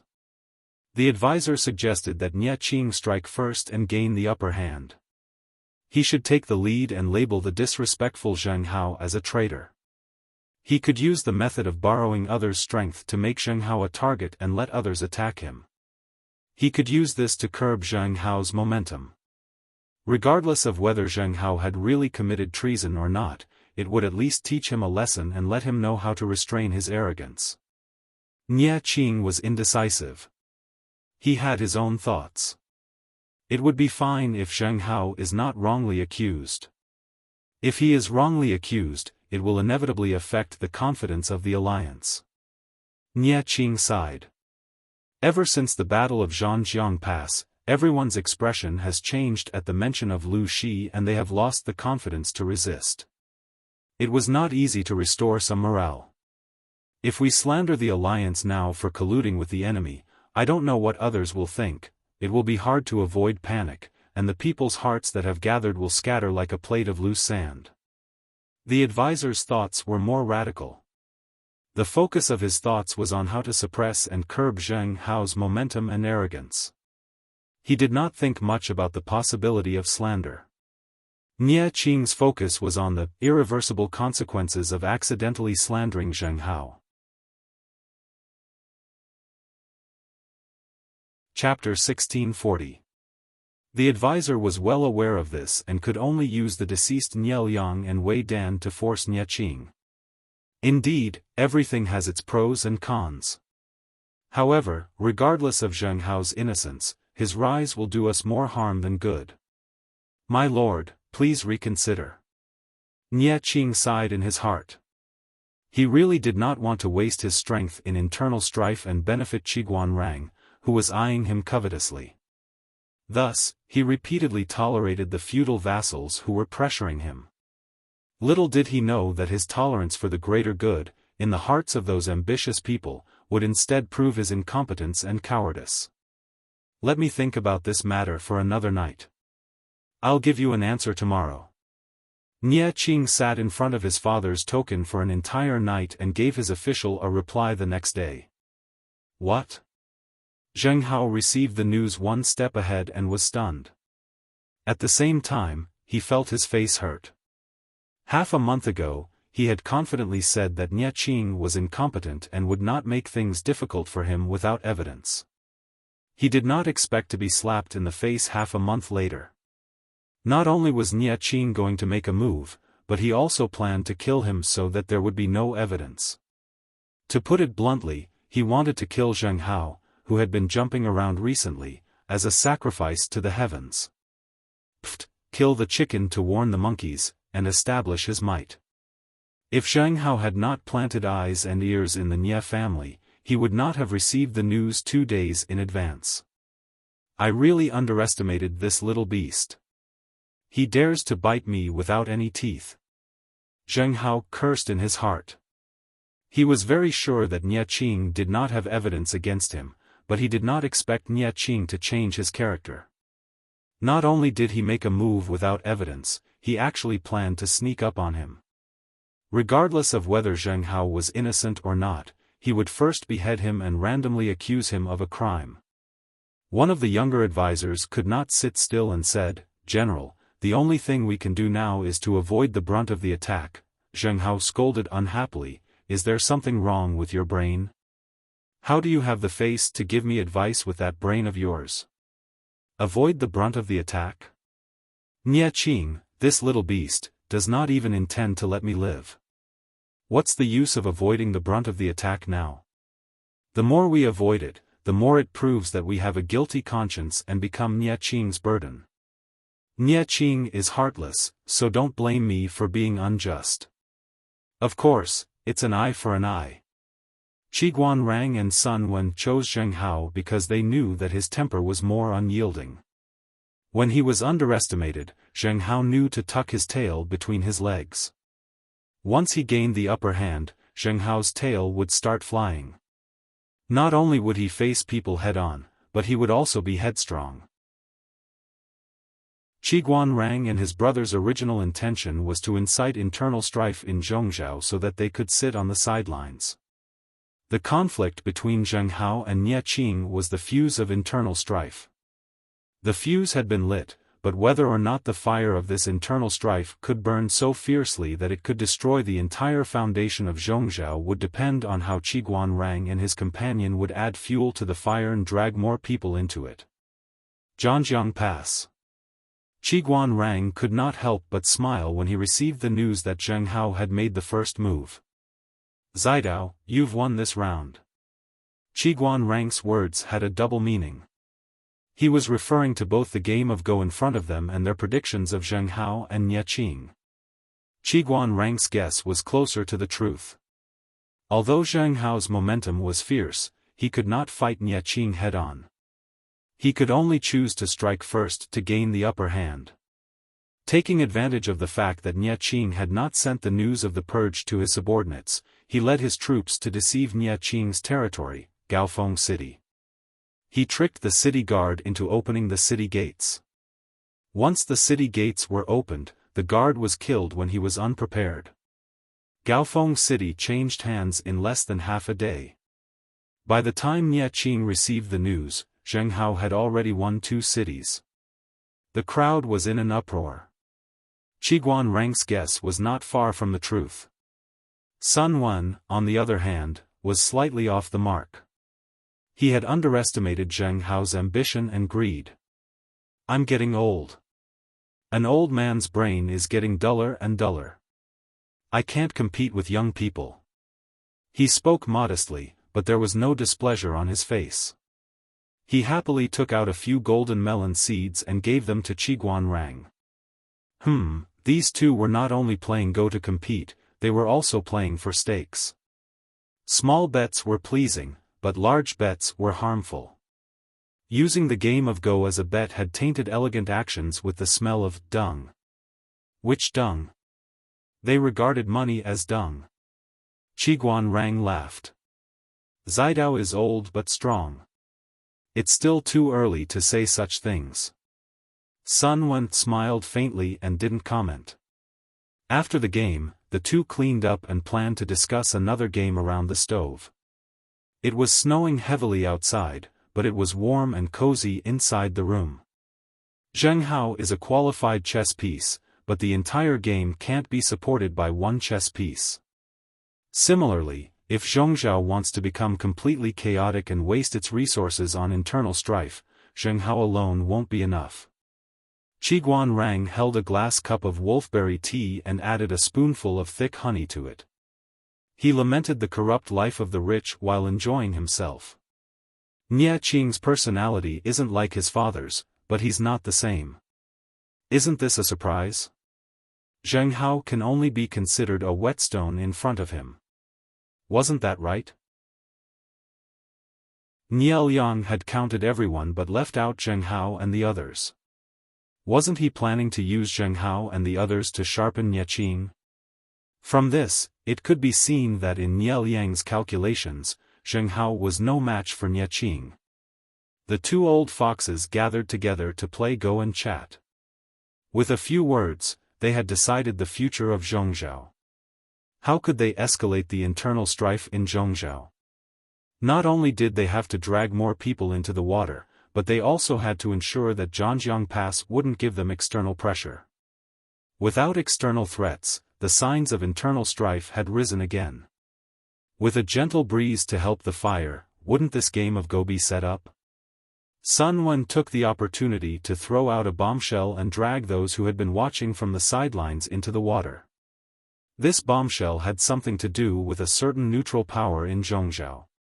This power was originally attached to the Nie family. After Nie Liang's death, they took advantage of Nie Qing's unfavorable position to become independent. Sun Wen's bombshell became the fuse for this neutral power to go against the Nie family. The bombshell was about the good deeds done by a legitimate son of the Nie family during the Nie family's heyday. How do you know?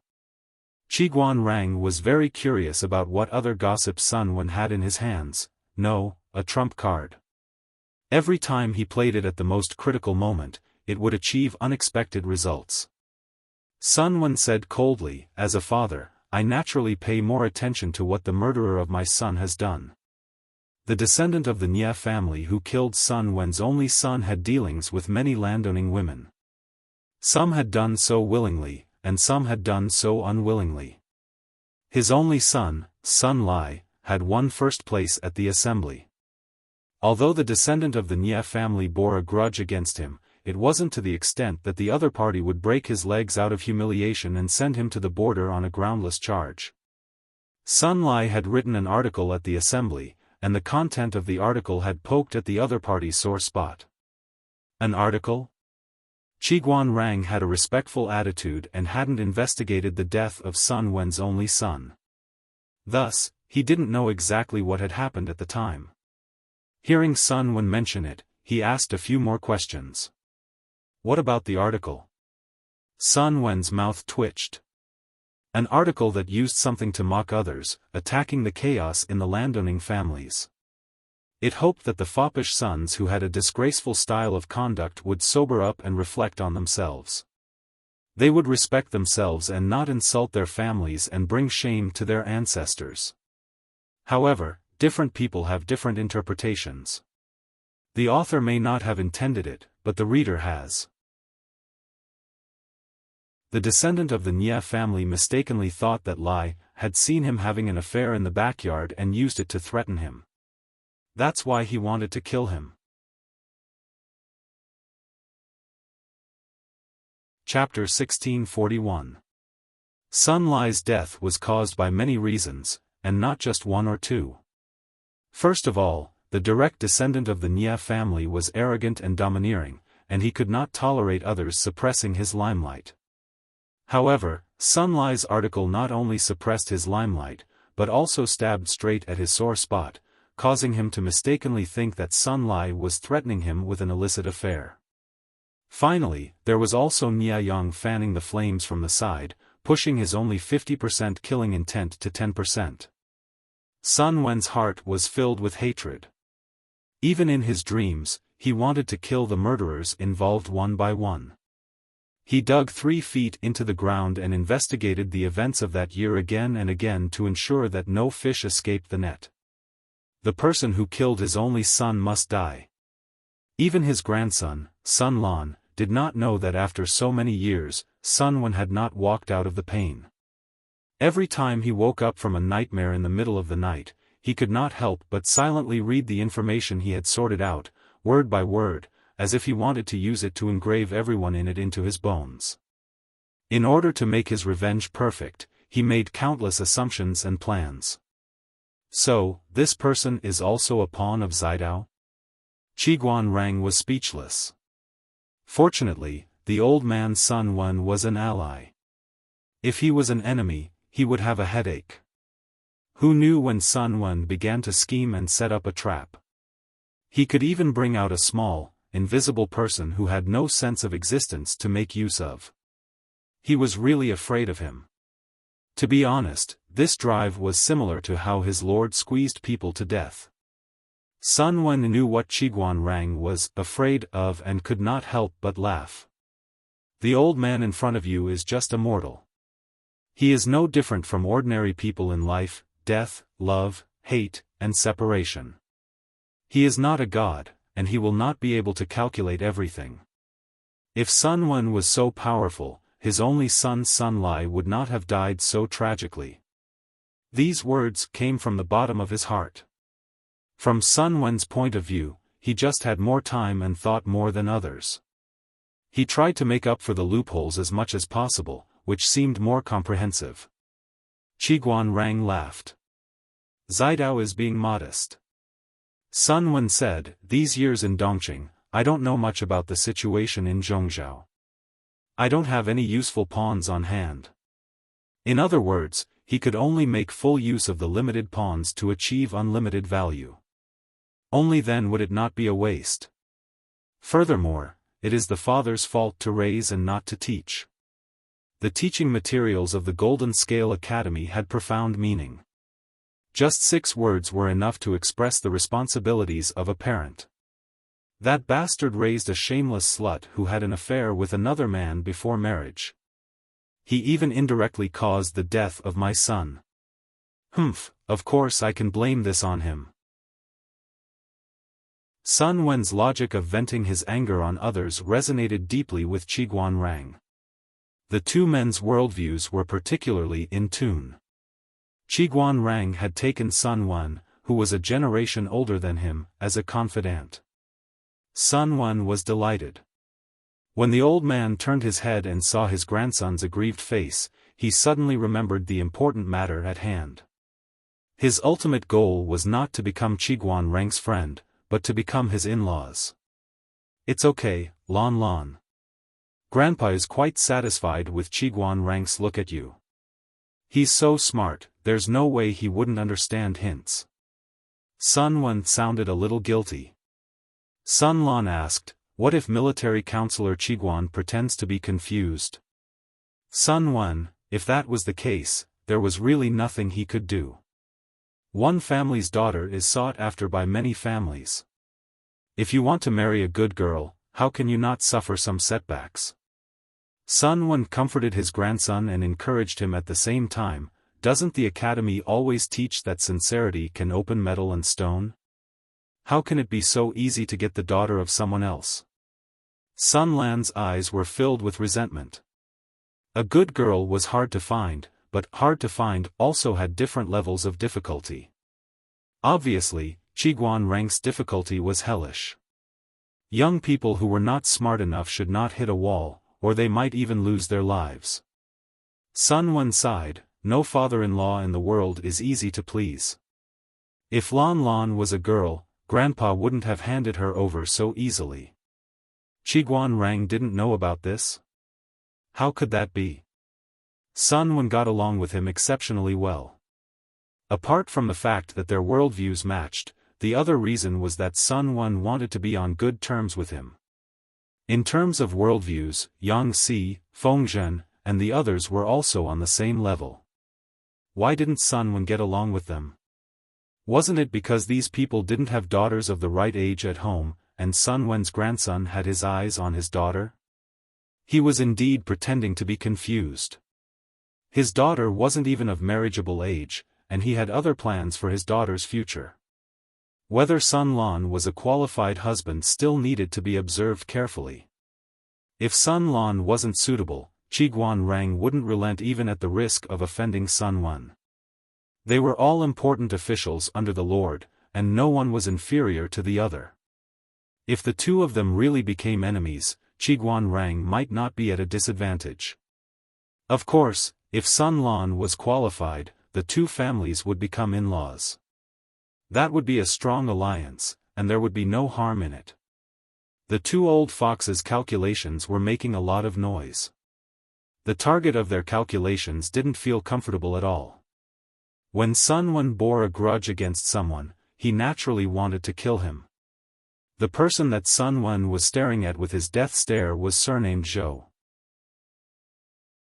His daughter had married into the aristocratic family, and after she reached marriageable age. Both the Yin family and the Zhou family were originally attached to the Nie family and relied on others. They were third-rate families with small clansmen. The ancestors of both families were of low birth, and they only had today's prosperity after several generations. They knew that development wasn't easy, and they cherished their feathers. What Sun Wen wanted to do was to tell the leaders of the two families that the aristocratic family's wife had affairs with the Nie family's direct descendants several times after marriage, and that the father of her son was unknown. At the same time, he would fan the flames and completely anger the two families' ambitions and hatred. Naturally, he would pull the Nie family's hatred. Originally, it was just the internal strife between Zheng Hao and Nie Qing. Halfway through, Zhou and An got involved, and the situation became even more chaotic. Zhou and An understood the Nie family very well. If they really rebelled and joined the war, Nie Qing would probably be badly battered. Which man in the world would tolerate the humiliation of being cuckolded? A rival in love used his family background to cheat on his wife, and even gave him a son of unknown bloodline. Who could tolerate that? Reality proved that he could really tolerate it. If the Nie family hadn't suffered a great loss, if Zheng Hao hadn't been there, this man could really tolerate being cuckolded and having a son of unknown bloodline in front of power and family interests. Many aristocratic families put interests first. Even if they knew that their wife had been cheated on, and that their son might not be their own, they could still pretend to be ignorant for the sake of interests. The problem was, did the current Nie family still have the power to intimidate others? Without such power, how could Lady An, who had been cuckolded, endure the humiliation of being cuckolded? When Sun Wen's information was sent to Mr. Cuckolded, he immediately went to settle the score with his wife. Chapter 1642. His actions were very abrupt and rude, waking up his sleeping son. His son was so frightened that he started crying. Mr. Green Hat was extremely impatient, and his eyebrows were full of displeasure. The lady was shocked. "What's wrong, Lang Jun? Why can't we talk things out? Why scare the child? All of you, get out. I have something to say to Madam." Mr. Green Hat suppressed his anger and waved the servants away. After all the servants had left, he asked his wife directly whose son she had given birth to. The lady was a little guilty and confused. She said vaguely, "Why are you suddenly asking this? Could it be that someone is making irresponsible remarks in front of you? Lang Jun knows best who my son is. Why do you have to accuse me of being innocent?" Mr. Greenhair asked, "Before you got pregnant, did you have an ambiguous relationship with that animal from Madame Nye? Did you use the gathering as an excuse to have sex?" The noblewoman's expression changed drastically, and her exquisite makeup was almost ruined by the shock. "Lang Jun, where did you hear such slanderous words about me? It's fine if you don't believe me, but how can you doubt your beloved legitimate son just because of an outsider's words?" Mr. Greenhair sneered. "It doesn't matter if you don't admit it. You know best whether you did it or not. Maybe you don't even know whose son the child is.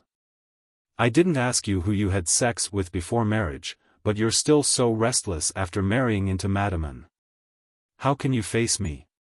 The more she spoke, the more ashamed she became. Whenever she thought of her legitimate wife being cheated on, the humiliation followed her like a shadow. Before the 4 self-accomplishment classics for women was popular in Zhongzhou, relationships between men and women were not conservative. The higher one's status and power, the more so. It was normal for widows with power to keep gigolos. It was normal for unmarried daughters to have 1 or 2 male confidants. The circle of the gentry was more open. However, after marriage, she would have to consider her husband's and her family's reputation and focus on taking care of her husband and children. This was the tacit understanding of the circle many years ago. Of course, after the 4 self-accomplishment classics for women came out, the men of Zhongzhou suddenly became more demanding of women. The unspoken rules that had been considered normal became intolerable. It was like this before marriage, let alone after marriage. Because of this, the husband and wife quarreled. They weren't hysterical, but other than not fighting, they basically didn't leave any face for each other. "Since you have so many complaints against me, why did you pretend to be deaf and mute before?" Mr. Cuckold pressed her further, and the lady was irritated. Instead of being angry, she laughed sarcastically. "You know very well why you are making a scene in my house. If the Nye family is still as dignified as before, even if I have a child with that person from the Nye family, and it's still unclear after marriage, would you dare to fart? You can't even fart." He was afraid that he would tacitly agree that his wife had served him well so that he could seize the opportunity to gain benefits. "I'll be frank with you. Even the pimps in the brothel have more guts than you. Ask yourself honestly, do you really not know the relationship between me and that person? Not even a whisper? What a joke. You probably know something, but you don't dare to delve into it in order to avoid it, right? Why are you pretending to be a man to settle the score with me? If you have the ability, why don't you bring people to kill that person? Let's go now." What kind of hero was he if he didn't have any ability and only knew how to yell at inner house girls? "Do you think I'm willing? If I tell you, would you dare to stand up for me because of your power? Coward." Mr. Cuckold's face turned ashen. "Why wouldn't I dare?" The lady said bitterly, "Of course you dare now. Is the Nye family still the Nye family of the past? If it was in the past, would you dare to speak up? Your whole family, old and young, are just the dogs of the Nye family. Today's Nye family is just an old worm with all its teeth pulled out, yet it still occupies the mountain and claims to be the king. You have long been unconvinced and have long planned to rebel and stand on your own. But because of your face, you are unwilling to bear the reputation of betraying the old master and being ruthless. Now that you're questioning me, you just want to use me as a raft to launch an attack on the Nie family. Say one more word? Mr. Cuckold's most secretive ambition was mercilessly exposed by his wife, and he became angry out of shame. Humph, even if you say 10 or 20 more words, I dare. The lady sneered and said fearlessly, with just you alone, even if you rebel against the Nie family, it's no different from hitting a stone with an egg. If you use this matter to get my father's help and use his guilt, your chances of success will be greater. As long as you still need my father, even if I say it for 10 days and 10 nights, don't say one more word. Do you dare to kill me to silence me? I'm asking if you dare. Mr. Cuckold choked on his wife's words. His red eyes surged with complex and vicious emotions. After a while, you don't dare. The lady sneered and raised her hand to straighten her clothes. She walked past him with her head held high and chest puffed out, leaving 2 words behind. Coward. The lady was right. Mr. Cuckold indeed needed his father-in-law's help. Now was not the time to fall out with the Yu family. When he succeeded, he wouldn't have to continue enduring that shrew's humiliation. Madame An and Madame Zhou quickly reached a tacit understanding. While Nie Qing was forcing Zheng Hao to jump up and down, they quickly acted and interrupted the rhythm of the internal fight. Madame An and Madame Zhou were originally attached to the Nie family. The Nie family didn't have their guards up against them, and even gave them a certain amount of trust. No one expected that the former dogs would suddenly bite back. Zheng Hao was the most surprised that Madame An and Madame Zhou joined the civil war. Even though he had acted first and tricked Nie Qing into taking 2 cities, Nie Qing had reacted and taken an effective counterattack. Zheng Hao's foundation was still weak. Even with Qiguan Rang and the others secretly supporting him, he couldn't compete with Nie Qing. He was almost beaten to a pulp. Madame An and Madame Zhou joined the internal fight. Nie Qing's backyard was on fire. Zheng Hao's pressure on the front lines decreased. Not only did he catch his breath, but he also forced Nie Qing, who was at his peak, into a difficult situation. Qiguan Rang and the others surrounded the fire to watch the show. They were in a particularly good mood. They planned to add bricks and tiles to the fire that had been ignited with great difficulty. Nie Qing and the others keenly sensed that something was wrong. They didn't want to be dragged into the swamp of the internal fight. However, Zheng Hao's greed and Madame An and Madame Zhou's ambitions wouldn't give up so easily. The more Nie Qing considered the bigger picture, the more fearless they became. In the end, they really fought. Nie Qing understood that according to this rhythm, they would either die from the internal fight between the 3 families or Jiang Pengji would take advantage of them. After thinking about it, Nie Qing chose the latter. Jiang Pengji was an external threat. Zheng Hao, Madame Zhou, and Madame An were internal threats. Nie Qing didn't think he had done anything wrong to them. However, they betrayed the Nie family at their most difficult time and made a counterattack. If he didn't kill these ungrateful people, was he supposed to keep them alive for the new year? Nie Qing didn't want to see his father in the underworld one day and be reprimanded by him for not being able to control his henchmen. Nie Qing was serious. The internal fight became even more intense. Apart from a truce on New Year's Day, there was no end to the fighting. At first, only a few families participated in the war. Later, other forces were involved. The situation was chaotic. Looking at Zhongzhou, Nansheng, and Dongqing, only Jiang Pengji and Anshui were celebrating. Chapter 1643. Jiang Pengji had been in the north for more than a decade. She celebrated the new year according to the customs of the north. This was the first time she had returned to the south. The new year in the south was very different, not only in terms of customs, but also in the environment. The snow in the north had always been thick, but it was not too cold around the new year. It was different in the south. The snow was not thick, but the air was chilly. It was during the war, so the atmosphere was not strong. The streets and alleys were almost empty. Half a month before the new year, Jiang Pengji led people to visit everywhere secretly. She was only relieved when she was sure that the people had been properly settled down. There were many people in the world who obeyed on the surface but disobeyed on the inside. That was why there were scandals of poor supervision and poor implementation. It was not possible even in the future interstellar with the information explosion, let alone in ancient times when communication was extremely inconvenient. The people under her command did not take the people seriously, nor did they take her orders seriously.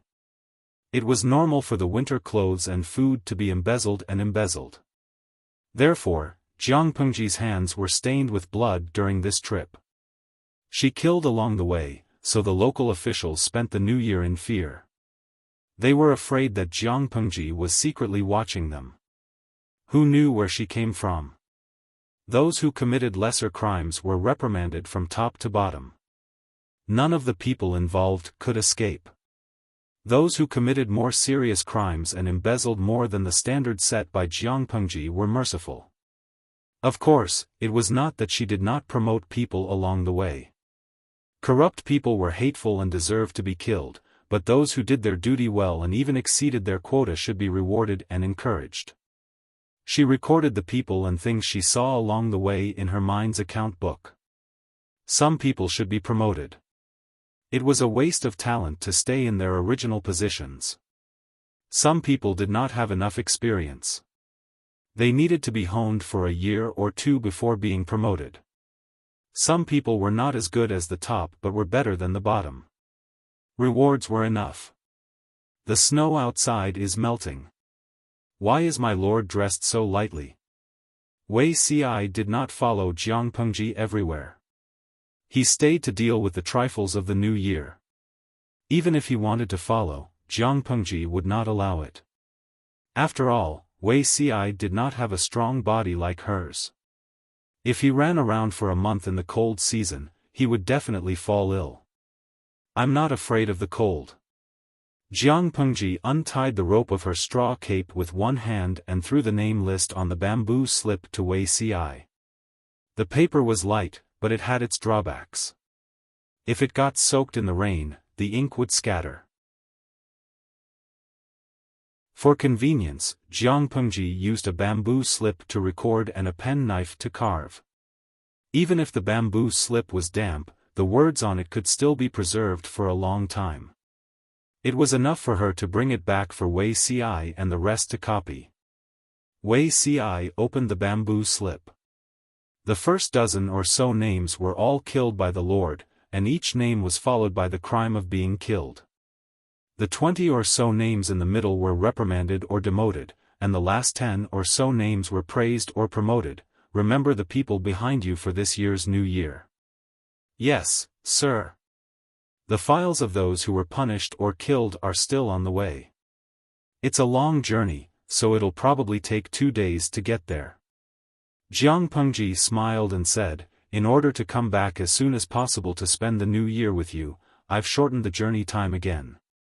Do you feel touched? Wei Ci sighed. I want to be touched, but there are too many things to do this year. I have the heart but not the strength.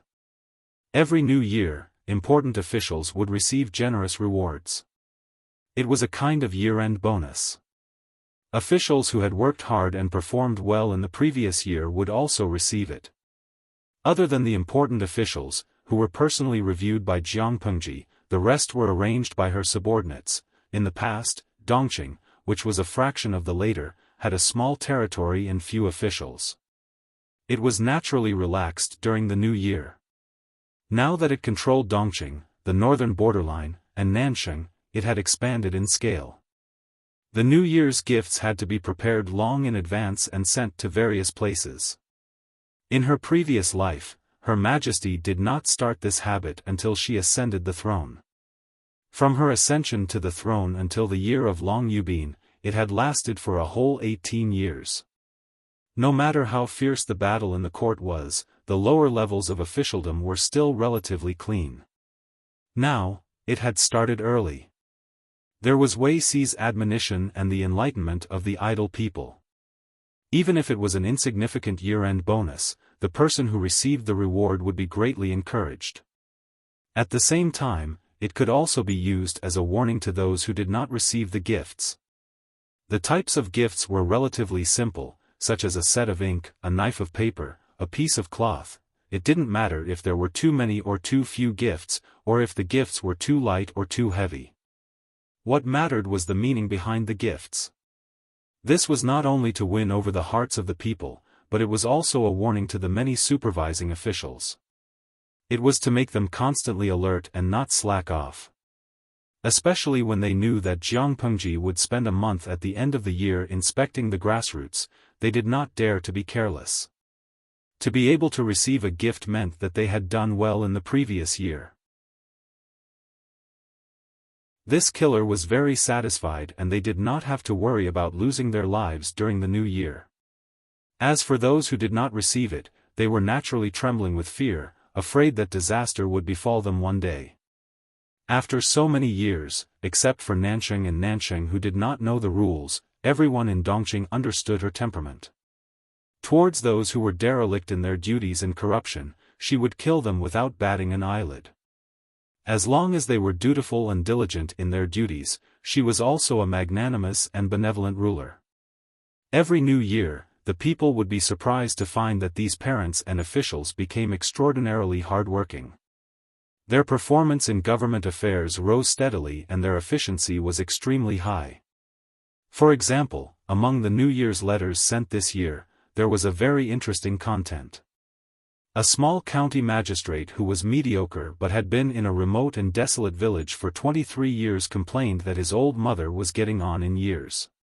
She happened to hear about foreign Chang peaches and really wanted to eat them. Even if she could not eat them, it would be good to see them. He also wanted to buy half a caddy for his old mother, but the small county in the 81st level didn't have it and the price of buying it on behalf of others was too expensive. Jiang Pengji felt that this request was not too much. This minor official's performance in the previous year was not bad and he had a good reputation in the local area. Therefore, the New Year's gift was changed from a knife of paper and 2 ingots of ink to a caddy of peeled Chang peaches. Not to mention how frightened and surprised the minor official would be when he received the Chang peaches, Jiang Pengji was busy until the morning of New Year's Eve before she stopped writing. There were wars everywhere this year. During the winter, she even allocated funds to save millions of people in Jinan and Nansheng. If it was not for the fact that the Nan family had assassinated 7 noble families in Fenzhou and enriched their private coffers, her wallet would have been empty. The New Year's banquet was not as elaborate and grand as the previous years. It was more like an ordinary family banquet. Everyone gathered for a meal and summarized their performance in the previous year. Compared to her low-key side, An Shui on the other side was very arrogant. Hua Yuan could hear An Shui's laughter from afar. He adjusted the expression on his face and revealed just the right amount of puzzlement. He smiled and entered the main tent. I wonder what happy event has made my lord so happy. The bashful Xichang princess was kneeling next to An Shui. His large palm held the princess's soft hand and he kept rubbing it with emotion. The heavens have not ended my heir. An Shui's eyes reddened as he spoke. Although he said that the princess of Xichang was just a plaything and did not have the right to give birth to a young master for him, he was still very happy that she was really pregnant.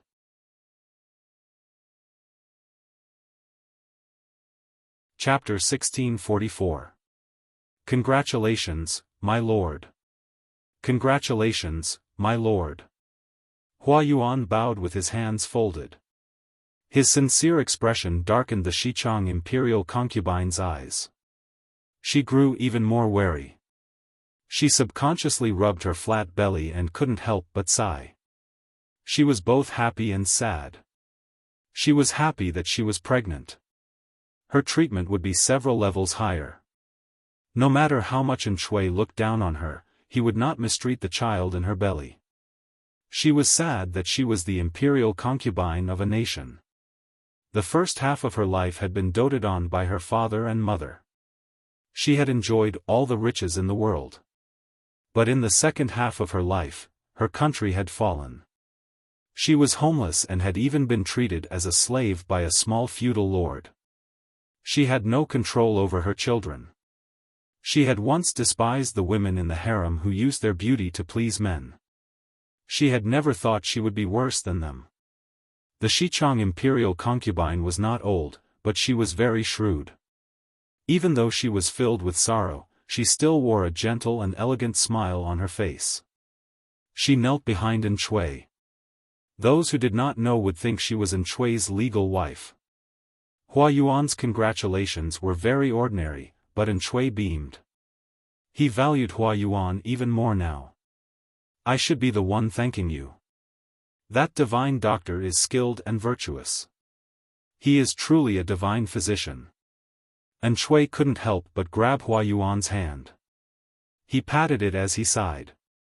Perhaps because he had resolved the matter, he looked radiant. He seemed several years younger. Hua Qing, you have to thank that divine doctor for me. When Lin is born, he will reward you greatly. If not for Hua Yuan's recommendation, Shui would not have been able to cure his illness and have his own child. In terms of merit, the Xichang imperial concubine who had given birth was only second. Hua Yuan was without a doubt the first. Yes. Only the heavens knew what kind of willpower Hua Yuan had to deal with Shui without batting an eyelid. He wanted to tell the unlucky Shui that he could not give him the merit. After all, it was the Xichang prince who had worked hard. After Hua Yuan left, Shui reminded the Xichang imperial concubine again. The child is still young. You have to take care of yourself. When Lin is born, you will not be treated unfairly. The imperial concubine felt very disgusted, but she had to show a shy and happy smile. I understand. I will definitely give birth to a healthy child for you. Shui was very satisfied. He planned to spread this news so that everyone would feel happy as well. The news of Xichang's princess concubine's pregnancy quickly spread. The officials all congratulated her, and she was so happy that she could only see her teeth but not her eyes. This new year was the most comfortable new year since the disaster of the southern barbarians. Apart from a select few, the other officials did not know that Shui had an unmentionable illness. Those in the know included the old officials who had fought alongside Shui in the early years, such as the Target brothers he had sworn to when he was a member of the Red Lotus group in Dongqing. Speaking of these two sworn brothers, he sighed. Shui had been able to call them brothers when he was down and out. Later on, when he returned to Nanjing and started his own business, the aristocratic ways in his bones had completely separated him from his two sworn brothers. The two sworn brothers had martial prowess and were not afraid of death. In the early years, when Shui had no men and no land, they were indeed the trump cards that Shui could bring out. The present was different from the past. Was Shui still the stray dog of the past? He was now the vassal of Nanjing, Shui. The two sworn brothers were born in the wilderness and were illiterate. They spoke rudely and acted rashly. Shui, on the other hand, was a famous aristocrat who had enjoyed all the glory, splendor, and wealth. The three of them did not grow up in the same environment at all. They did not share the same view of the world. However, Shui did not want others to say that he was an ingrate who shared hardships but did not share hardships. Even though the two sworn brothers had fallen behind for many years, he did not abandon them. Instead, he gave them a place to retire and allowed them to live a life where they did not have to worry about food and water. Shui felt that he had done his best, but the two sworn brothers did not feel good about it. They thought that they were very important, but as Shui climbed to a high position, or as he recovered the glory that he once had, they seemed out of place. They had been marginalized by Shui all these years. One of them had even been demoted again and again because he did not do a good job in supervising the rations. Now, he was just a bald general. Calling him a general was just a nice way to put it. In reality, he was not even as good as an ordinary centurion. Shui was overjoyed. They only had the right to be in the background because of their past hardships. When the crowd of congratulatory people had left, the two sworn brothers finally had a chance to say a few words to Shui. One of them was more straightforward. With a hesitant expression, he said, "Big brother, isn't your body? Why does sister-in-law have?" Before he could finish, Shui's face turned completely black. The other sworn brother interrupted him with an awkward smile. "Congratulations, big brother. When sister-in-law is pregnant, I will congratulate big brother again. I suddenly remembered that I still have things to do in the camp. I will take my leave first." With that, he dragged his sworn brother away without a word. If he did not leave, did he want to be killed by Shui in a rage? Did he not see that Shui's face was so black that it was almost green? Men could not stand the humiliation of being cuckolded, much less being questioned by a sworn brother. "My good brother, why are you dragging me away? If I don't drag you away, do you want to drag me to death? How did I drag you down? Big brother obviously cured his body and that's why sister-in-law is pregnant. Yet you're questioning whether his hidden illness has been cured. Aren't you suspecting that the baby in sister-in-law's womb belongs to another man?" He was almost at his wit's end. After so many years, did he still not know how to be more cautious? As they followed Shui, they became more aware of what it meant to be powerless. It wasn't that they were not brave enough when it came to killing their enemies. It was just that brute strength did not allow one to climb higher in this world. To make an analogy, when Shui had just started his business, of course, he prioritized profits. He rushed for sales and income. It was fine for his subordinates to be a group of undergraduates. But when his business expanded and he wanted to expand his business, it was inevitable that he would choose to transform and pay more attention to product quality and the capabilities of the company's personnel. The two sworn brothers were undergraduates. If they wanted to keep up with the pace and not be eliminated, they had to work hard to enrich themselves. They had to work hard to make their abilities catch up with the elites from prestigious universities. Otherwise, what awaited them was elimination. Speaking of which, Dian Yan, who worked under Jiang Pengji, was a typical example. He was a hard-working person who kept learning and kept up with the pace. Dian Yan was lucky. Jiang Pengji, the Lord, gave him directions at the right time. Yang Si, the think tank, was stationed with him in Hu County for 2 to 3 years and gave him special lessons from time to time. Dian Yan learned with difficulty at first, but he also climbed up after much hardship. On the other hand, the two of them were not so lucky. Shui did not have the patience. He did not think that their hard work would be very effective. His other colleagues also looked down on their background and abilities. They were unwilling to pay attention to these two uncouth people, let alone give them pointers. They could still stay in the Shui group as a customer service and janitor. They could earn a living because of Shui's kindness. Chapter 1645. Actually, for the two of them, being a customer service, security guard, or janitor was nothing. No matter what, it was better than squatting in a village and showing off their strength to survive. However, it was difficult to balance it out. Shui used to be attentive and concerned to them, calling them brothers and thinking highly of them. But now, he didn't need them anymore.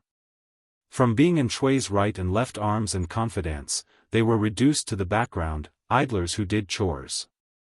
This wasn't the worst part. The worst part was that the people who used to suck up to them were now stepping on them. Their days were getting more and more depressing.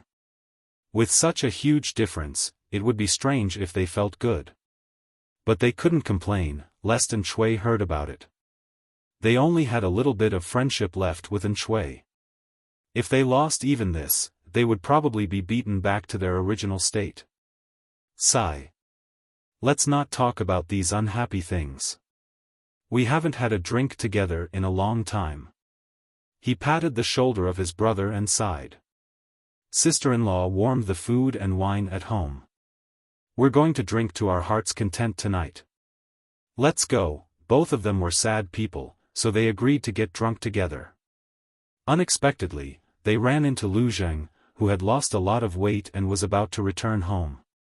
The brothers' eyes brightened. One of them called out to Lu Zheng. Military advisor Lu, where are you going? Lu Zheng's situation wasn't much better than the two brothers. The latter saw it and remembered it. Lu Zheng had sacrificed a lot for Shui. The first 2 years were even more difficult. Who knew how much energy and effort it took to slowly open Shui's shop, allowing him to enjoy the glory he had today.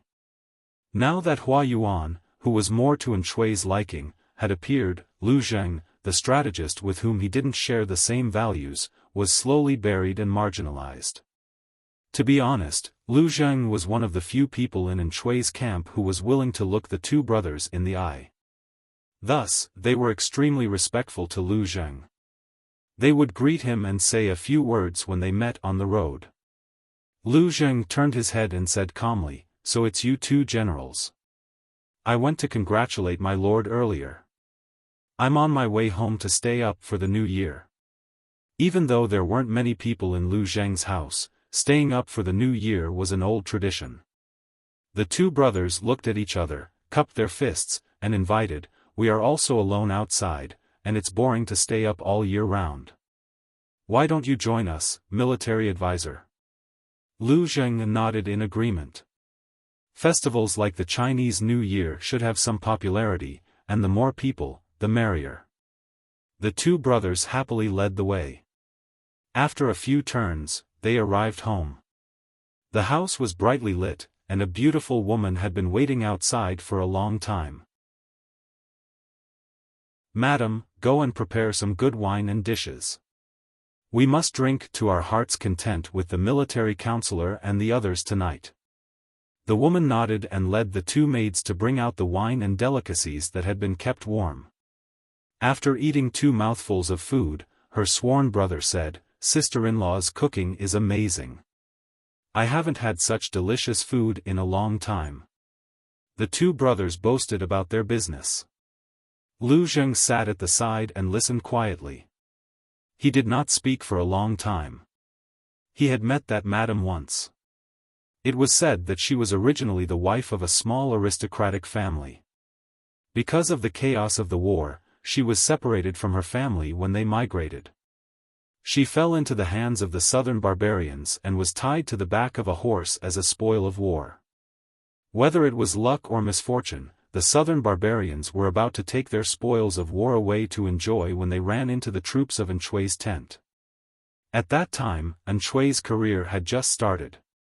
The two sworn brothers were the most useful generals under his tent. The sworn brother killed the southern barbarian bandits and saved this concubine's daughter. He immediately saw her and brought her back to his tent without a word. From Lu Zheng's point of view, this kind of forced buying and selling was essentially no different from the southern barbarian bandits. Weren't they all bandits? But this madam had accepted her fate, so Lu Zheng could not say anything. He did not like this world. Whether it was men or women, they were all pitiful and weak in the face of evil bandits who took things by force. In the end, they had to accept their fate and treat the other party as heaven and earth. It was truly laughable. Lu Zheng was not a talkative person, so the two brothers did not think there was anything wrong with him. After 3 rounds of wine, their faces were red, and they began to speak with a lisp. Their voices sounded slurred, and they did not control their mouths. Lu Zheng listened and sighed inwardly.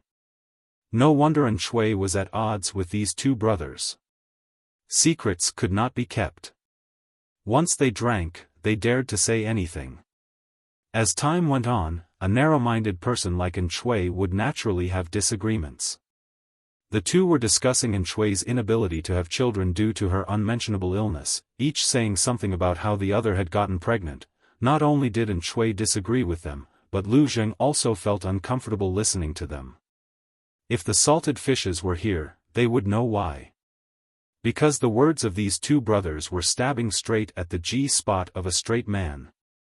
It would be strange if Lu Zheng, who had normal values, could feel comfortable listening to them. After listening for a while, Lu Zheng used the excuse of sobering up to go out to the veranda to look at the snow.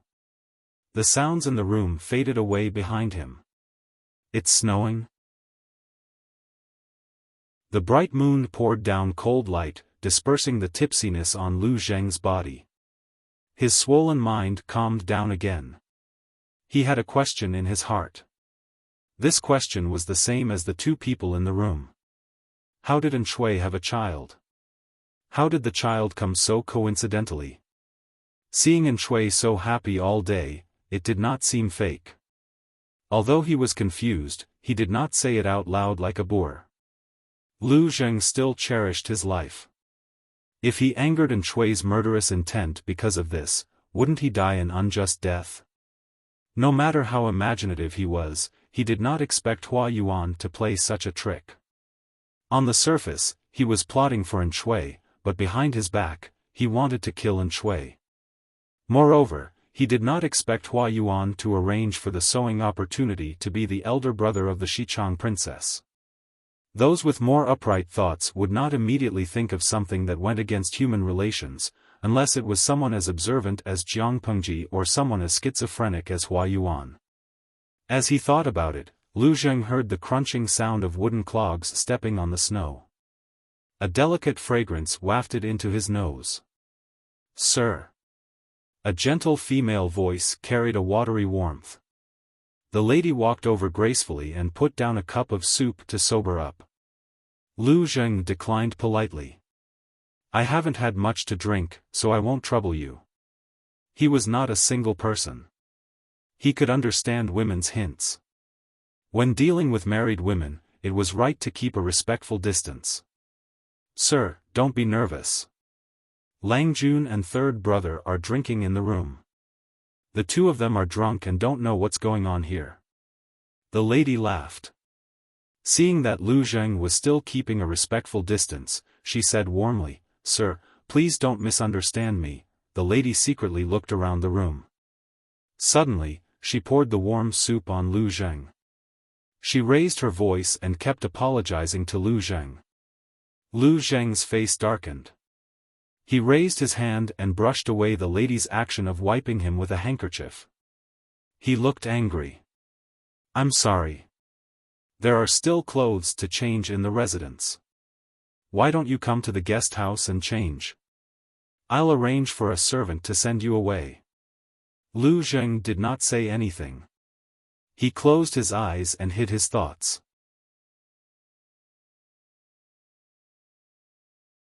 Chapter 1646. What does Madam want to do? Just say it. Why beat around the bush and arouse suspicion? Several guesses floated through Lu Zheng's mind during the short distance from the main yard to the guest yard. Finally, he was sure that she wanted something from him. Lu Zheng didn't think that a woman he had only met once or twice would fall in love with him, especially since this madam had experienced too much. But she was still living peacefully. Naturally, she was an intelligent woman with a sharp mind. She couldn't be unaware of her husband's temperament. An Shui's two sworn brothers were boorish men who were illiterate to begin with. They had all the strength in their bodies, but not the slightest literary knowledge. To put it bluntly, they were bandits who didn't know what etiquette was. The worst side of men was vividly displayed in them. Whenever they saw a good-looking married woman, they would forcefully take her, never thinking that their behavior was wrong. Their logic was also quite interesting. Because the married woman was the spoils of war of the southern barbarians, they had saved this spoils of war from the southern barbarians. Therefore, they had the right to decide the spoils of war. Whether they forcefully took her or bestowed it to someone else, it was a matter of course. Lu Xing thought that this logic was wrong, but it was precisely the law of chaotic times. The strong had the right to freely distribute resources. Ants didn't have the right to be free. However, although they were ants, they also had the right to struggle. As soon as Lu Xing finished speaking, the two entered the guest yard.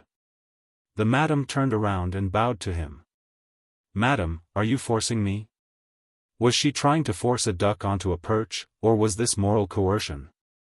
"I do have a request. But I have no intention of forcing you." Lu Xing frowned slightly. He wasn't afraid of trouble, but he wouldn't accept anyone's trouble. It wasn't like he was overflowing with kindness and had nowhere to vent it. "Madam, why don't you tell me first?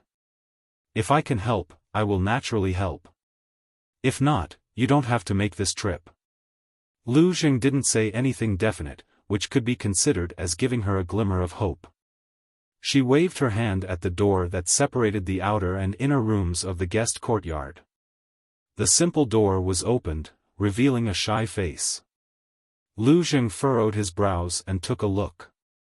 With his sharp eyes, he discovered that the handsome manservant with a red face and white teeth was a girl. She was not tall and her body was very skinny. Only her face was extremely beautiful. If she was properly nourished and her facial features developed, she would definitely be a beauty that could topple cities. "Madam, this is, come here, quickly greet the teacher." The madam waved at the child and pulled him. "To tell you the truth, this child was born from my late husband and me." Back then, during the disaster of the southern barbarians, my late husband's family migrated, but they encountered an accident and unfortunately died. In order to avoid disaster, this servant had no choice but to hide the child and lead the southern barbarian bandits away by myself. Later I met this person. This servant then brought the child back. It's just that he's a very hot-tempered person. Whenever there's even the slightest sign of trouble, he'll get angry. Your servant had no choice but to lie and say that the child is my niece's son. In order to keep the blood of her mother's family, she wanted to keep them by her side so that they could eat. In the past few years, she was fine, but as the child grew older, her face became like this servant's. Recently, it has become even more so. Therefore, I had no choice but to find a way out for her. Lu Xing was very smart. He knew what the madam had encountered the moment he heard this. A trace of disgust flashed in the depths of his eyes. According to the madam, when her husband had just met with misfortune in the morning, she had been abducted by the southern barbarians. Halfway through, she had been rescued by Shui's sworn brother, who had forcefully brought her back to his tent. In the face of these encounters, she had persevered and survived to raise her daughter. She had never expected that her daughter's appearance, which had inherited her and her late husband's merits, was even better than her own. As she grew older, Shui's sworn brother had actually taken a liking to her. "How old is she?" The madam said. "She's already in her golden years." 12. Lu Xing was very shocked. The skinny girl in front of him looked at most 9 or 10 years old. Looking at her skinny appearance, her eyes seemed especially large, and her hair was yellow and sparse. However, beauty was in her bones, not in her skin. Even so, she was still outstanding. The madam smiled bitterly and said, 2 years ago, when he saw this child, he had designs on her. However, he was too young and immature, so he didn't make a move. My late husband only had this little bit of flesh and blood left. How could he make her come this far? For the past 2 years, he could only think of ways to treat her harshly. She lacked clothes and food. If not for his reluctance, he might have even disfigured her. Mother and daughter are connected by heart. How could I have wanted this? Lu Xing said, "What do you plan to do?" The madam said, "Please take her, sir." Lu Xing almost choked on his own saliva. The madam's words were too ambiguous. The madam also knew that she had said something wrong. She explained, "I know that sir already has a family. If you are interested, you can take her as a concubine. If you are kind, you can take her as your adopted daughter. In the future, her marriage will depend on her luck. She won't be a hindrance to sir." Lu Zheng said, "Madam, you really think highly of me." The madam said, "After seeing that beast's evil heart, no matter how bad sir is, he's still better than him." The more time passed, the more flustered she became. Today, Lu Zheng came to visit, so she couldn't care so much. If she missed Lu Zheng, her daughter's future would really be ruined. Lu Zheng thought about it again and finally agreed to help. He took the opportunity when Shui's sworn brother was drunk to say that he had his eyes on one of the servants in his residence and wanted to take one. In this era, giving each other concubines was a good thing to say, let alone taking a servant. The other party was very drunk and agreed in a daze. When Lu Zheng left, the girl turned to look at the madam, but the corners of her eyes were filled with doubt and hatred. "What's your name?" Lu Zheng threw his cloak to her to protect her from the wind and cold. "This servant's surname is Kong, and my nickname is Xintong."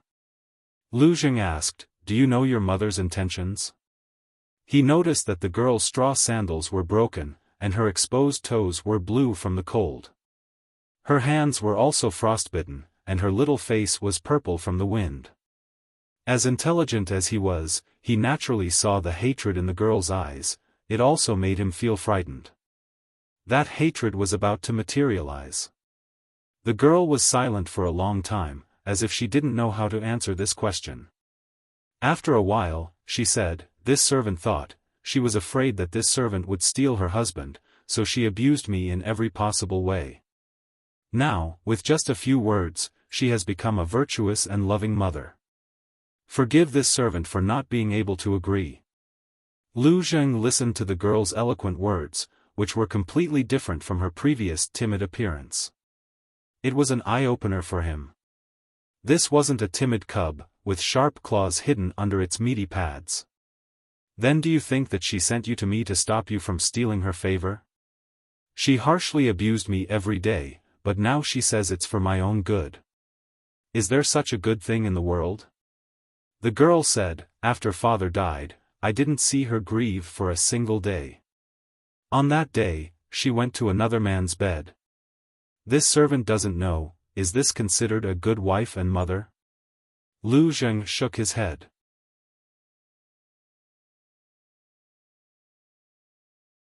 Chapter 1647. It's reasonable for you to think that way. Lu Zheng didn't blame Kong Xintong. She was just a child who enjoyed her parents' love at a young age, but lost her loved ones overnight and couldn't understand her mother's pain. A child's thinking was different from an adult's. Adults could drag out an ignoble existence for a living, but a child's world was either black or white. The concept of gray had never existed. Lu Zheng was also a father, so he was naturally more tolerant and patient with children. The girl clenched her fists and gritted her teeth. "Sir, do you mean that you believe her flowery words?" She felt that her mother was ridiculous. When her father was still alive, he let her live a life of luxury. Outsiders often envied the couple. But what happened in the end? Less than a day after her father's death, she climbed onto another man's bed and nestled in his arms. She was like a parasite that could only cling to men and couldn't survive without a man. She didn't care about her ex-husband's daughter at all. In order to please her current husband, she even abused the girl in every possible way. She didn't have enough to eat or wear, and she was forced to wash buckets by the stream in the dead of winter. Rome wasn't built in a day. Similarly, the young girl's hatred towards her mother was not something that could be accumulated in 1 or 2 days, or even 1 or 2 incidents. Lu Zheng didn't answer and asked instead, "Do you know what a person wants in a chaotic world?" "To live." The girl didn't understand. Lu Zheng continued, "Living is not difficult for ordinary women. If they are willing to let go of their dignity, they don't mind being humiliated like dogs, and they don't mind living a muddle-headed life. Even if they fall into the hands of alien tribes, they can still survive. But living is easy, living with dignity is difficult. No matter how you look at it, your mother is a smart woman. Kang Xintong still stubbornly insisted on her own opinion. Lu Zheng also lost the mood to go back and stay up for the new year. He stopped and took another path. He knew that the girl was stuck in a dead end. Simple chicken soup for the soul wouldn't wake her up. The best way was to slap her in the face with facts. Actually, your mother is your stepfather's concubine, not his legal wife. On the way to the destination, Lu Zheng first gave the rebellious girl a heads-up to ensure that the effect would be the best. Your stepfather was born in the wilderness. He was originally a rebel of the Red Lotus group in Dongqing. He married a wife in the countryside of Dongqing. It's just that those rural women are like weeds. Their colors are not bright, and they are abandoned in their hometown early on. It was very common for a man to leave his wife behind in his hometown and look for a new lover on the outside. Zheng just wanted to tell the girl that a woman's face was indeed a weapon, but she couldn't use it as her most powerful weapon. Men covet color, but prefer freshness. Did you know that your stepfather had ill intentions towards you? I understand. Kang Xintong said stubbornly, even if that old man took advantage of me, how bad can my ending be? To me, if I can borrow this face and become that man's concubine, I can live a better life. Who wouldn't I give myself to? Lu Zheng's footsteps halted, he turned around and looked down at her, a mocking smile on his face. Then I'll let you see a ending that's 10,000 times worse than being someone's slave. After saying this, Zheng grabbed Kang Xintong and walked a few steps forward. He had long legs and a long body, but Kang Xintong was small. She almost stumbled and fell. Her gaze fell on his hand that was pinching her wrist. Zheng didn't touch her hand directly, but through his wide sleeve. Zheng took her to the dark alley where the prostitutes gathered. He had never been to such a place before, but he had heard of it. He had seen it from afar when he was patrolling earlier, and the situation was terrible. Tonight was New Year's Eve. Logically speaking, every family should be celebrating the new year, but the dark alley was still lively. There were many low, dark doors in the alley, and women in dirty clothes leaned against the doors. Their ages ranged from 7 or 8 to 50 or 60. Most of these women were in a sorry state. Their cheeks were purplish-red from the cold wind, and some of their faces were covered with poor-quality makeup. Other than the stench of sweat and poor-quality makeup, there was also an indescribable smell in the air. When Kang Xintong passed by one of the women's short doors, the stench was even stronger. It was like a corpse that had been left in the hot summer for 7 or 8 days and hadn't been cleaned up. Even a thick layer of makeup couldn't hide the rancid smell. The woman's feet were covered with straw sandals, and her exposed ankles were covered with fine white pustules. Some of the pustules were already broken, and some were red from the woman's scratches. Kang Xintong's little face turned pale. Zheng said, "Those leaning against the short doors are the prostitutes. These are still considered good. They can serve the guests and have a hut to shelter them from the wind and rain. Some of them just roll up a tattered mat and serve the guests in places with few people. Some of them are from good families, but most of them wander from place to place because of the persecution of the southern barbarians. Some of them were once the cheap concubines of rich families. Because of their old looks, they were despised and abandoned. They were sold to the broker house, and the broker house sold them to the brothel. The brothel has been receiving guests for 2 years, and they have changed from ordinary courtesans who receive 1 customer a day to the prostitutes who serve the peddlers. The number of customers they receive in a day is unknown. Not to mention silver and copper, they can even give themselves to a night's rancid rice bran. Other than these women in the dark alley, there were naturally men who patronized them. Kang Shintong glanced at them and found that their eyes were all on her. She immediately felt so disgusted that her hair stood on end. She grabbed LV Zheng's sleeves and caught up with him in small steps. Only then could she have some sense of security. LV Zheng was wearing brocade clothes. One look and one could tell that he wasn't a lowly person. Even if he were to linger in the brothel, he would go to a high-end and exquisite brothel to find a young and beautiful prostitute. The manservant beside him didn't dress well, but he was extremely handsome with a red face and white teeth. Such a combination didn't look like people who would linger in the brothel. For a moment, they attracted a lot of attention. However, these hooligans didn't dare to have any ideas. Even if they did, it would depend on whether the sword on LV Zheng's waist agreed. LV Zheng took Kang Shintong to walk through the dark alley. Kang Shintong came in with a puzzled face and went out with a pale face. You saw it all? LV Zheng looked at Kang Shintong's head and said calmly, now, what else do you want to say? Kang Shintong suddenly felt disgusted. She grabbed LV Zheng's sleeves and turned her head to vomit out acid. Her mind was full of what she saw and heard just now. The house in the dark alley was very shabby. The movements inside the door couldn't be blocked by a door or a window. Because of the light, she couldn't see what was happening inside, but just listening to the movements made her shudder. The woman's heart-wrenching cries of pain and begging for mercy, the man's violent and heavy breathing and obscene words, some houses were even more terrifying. There was only one woman in the house, but there was more than one man.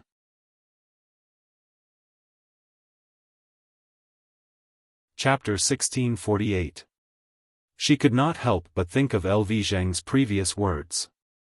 It's easy to live, but it's hard to live with dignity. Kang Shintong did not dare to imagine that she would end up in such a situation many years later. After vomiting, she squatted down and wailed while hugging her knees, extremely resentful of her gender. Kang Shintong choked and said, "Sir, all women in the world are like this. They are born to suffer. Why do women still exist? It's better to die since birth." So what if her mother did it for her own good? Did her mother disregard her wishes and thoughts and force her to suffer so much for her own good? What she thought was good, could it be that it was really good? Why didn't she ask herself which was better, a dignified and painless death or a dignified but oppressive and violent life? Violence and torture in the name of love, were they not abuse? LV Zheng interrupted her random thoughts at the right time. You have such messy thoughts because you have too little knowledge. It's just like how you only saw your mother's evil earlier. You don't know that all living beings suffer. Whether it's these women in the dark alley or other refugees who never have enough to eat, the most painful thing for them is not the torture inflicted on them, such as hunger and poverty. It's the endless torture that they can only be freed from until death. A person can't see the slightest bit of hope in life and can only live like a walking corpse. They don't even know why they're living, only knowing that they can live as long as they can. This kind of suffering without dignity is often more unbearable than physical torture. The common people could often endure physical torture, but they could not endure mental torture. The result of not being able to endure it was the idea of using death to escape like Kang Shintong. This was just going from a dead end to a dead end. What's the use of knowing more? Kang Shintong was, after all, a young girl who had just turned 12. Although her life was bumpy, she did not face the cruelest purgatory on earth. The world was still black and white. LV Zheng wanted to teach her what it meant to be gray. It's not that all women in the world are like this. It's just that the world is not stable. Anyone can fall into such a situation. LV Zheng said, using beauty to serve people is a shortcut, but not every shortcut can reach the same level. It was the same as using beauty to serve others, but there was also a difference in the target of serving others. If your target was your stepfather, the prostitutes in the dark alleys would most likely be the portrayal of the rest of your life. If your target was a noble with a high status and authority, or a hegemon who sat on the throne of the world, it would be a different situation. Isn't that because I'm inexperienced? Kang Shintong was speechless. After a while, she hung her head in embarrassment. I don't think I have that ability either. Kang Shintong knew that she had a good foundation and had inherited the best side of her biological parents. This could be seen from her stepfather's increasingly passionate and eccentric gaze these 2 years. Even though she was inexperienced, she knew what he was thinking. It was an undisguised, predatory look of a wild beast. Every time, her mother would panic and abuse her even more vigorously, which gave her an illusion: if that man was obedient to her, her mother would not dare to abuse her again. The repeated hints made her come up with this equation in her mind. Using her own body in exchange for power in the hands of a man, and using this to suppress her mother who bullied her, she could live a better life. Just as LV Zheng said, she was inexperienced, and her vision limited her imagination. The best choice she could think of was this, and the only target was her stepfather. Under such circumstances, how could she think that her beauty could attract someone who was more powerful than her stepfather? LV Zheng sighed and shook his head. Do you know who Lu Shi is? Kang Shintong shook her head. Even though Jiang Pengji was a famous and powerful feudal lord, not many people at the bottom of the hierarchy knew her. Dongqing was still alright. Jiang Pengji was quite well known. Many people knew the name of this feudal lord, where he was from, and whether he was a man or a woman. The people in Nansheng were more ignorant. It was good enough for them to know that there were other countries besides Nansheng, let alone feudal lords from other countries. They could not even maintain their lives, so how would they have the time to understand these things? Even if they wanted to, they had no corresponding channels. Lu Shi is a woman. Kang Shintong blinked in confusion and guessed, a stunning beauty? LV Zheng recalled the face of his childhood friend and shook his head to deny it. She was quite liked by the young ladies in Langyi County, but he had never heard of any man liking her. She had a nasty mouth and could not wait to gnash her teeth. On the contrary, Zixiao, who was known as the flower of Langyi County, was much more popular with men than that authentic woman. She is not a stunning beauty. It is true that she looks decent, but very few people pay attention to her face. Actually, no matter how ugly or beautiful she is, whether she is healthy or disabled, it is meaningless to her and the people around her. Kang Shintong asked, why is that? Because there are not many people in the world who are qualified to look directly at her face. When people bow down to her, they first see her feet and not her face. Kang Shintong asked again, is she the Empress? Empress? LV Zheng curled his lips mockingly. No matter how noble the Empress is, she still has to rely on her husband and her family. Once the country is destroyed, her husband no longer dotes on her, and her family abandons her. The Empress, who is second only to one and above tens of thousands of people, will also fall into a dark alley. How can she be compared to her? Kang Shintong could not understand who the Lu Shi that the teacher was talking about was. Lu Shi was a woman, but she had a more noble status than the Empress. Could she be the Empress? She asked timidly. The one who is more noble than the Empress is either the Empress or the deities in heaven. LV Zheng said, she is not the Empress. After all, she did not announce to the world that she was going to ascend to the throne, but she is not far from being an empress in name only. A dynasty could be established in the land of Dongqing. Jiang Pengji, who occupied a territory larger than Dongqing, was naturally qualified to be the empress. However, her ambition was obviously not something that Dongqing could accommodate. Nansheng was also the target that the tip of her sword pointed at. Kang Shintong's small mouth opened wide as she listened. Her small face was full of shock. The higher you go, the further you can see. Even if you can't reach her level, looking at her, you can remember one thing: a woman's appearance is neither a blessing nor a curse. It is just a part of her that is given by her parents and is born with. Even though she is a woman, she is not born to crawl on the ground. LV Zheng smiled and flicked her forehead. He said, as long as you stand at a higher position than others, your appearance will only be the capital that they praise you. On the other hand, you will be the prey that they covet. Just like your mother, she is just a prey. Kang Xintong's lips turned pale as she listened. Your mother is indeed at fault, but she sincerely hoped that you could live with dignity. It was rare for LV Zheng to have the patience to say so much. Even he himself was surprised. If Wei Ci was also a salted fish in the streaming room, he could only express his feelings by clicking 666.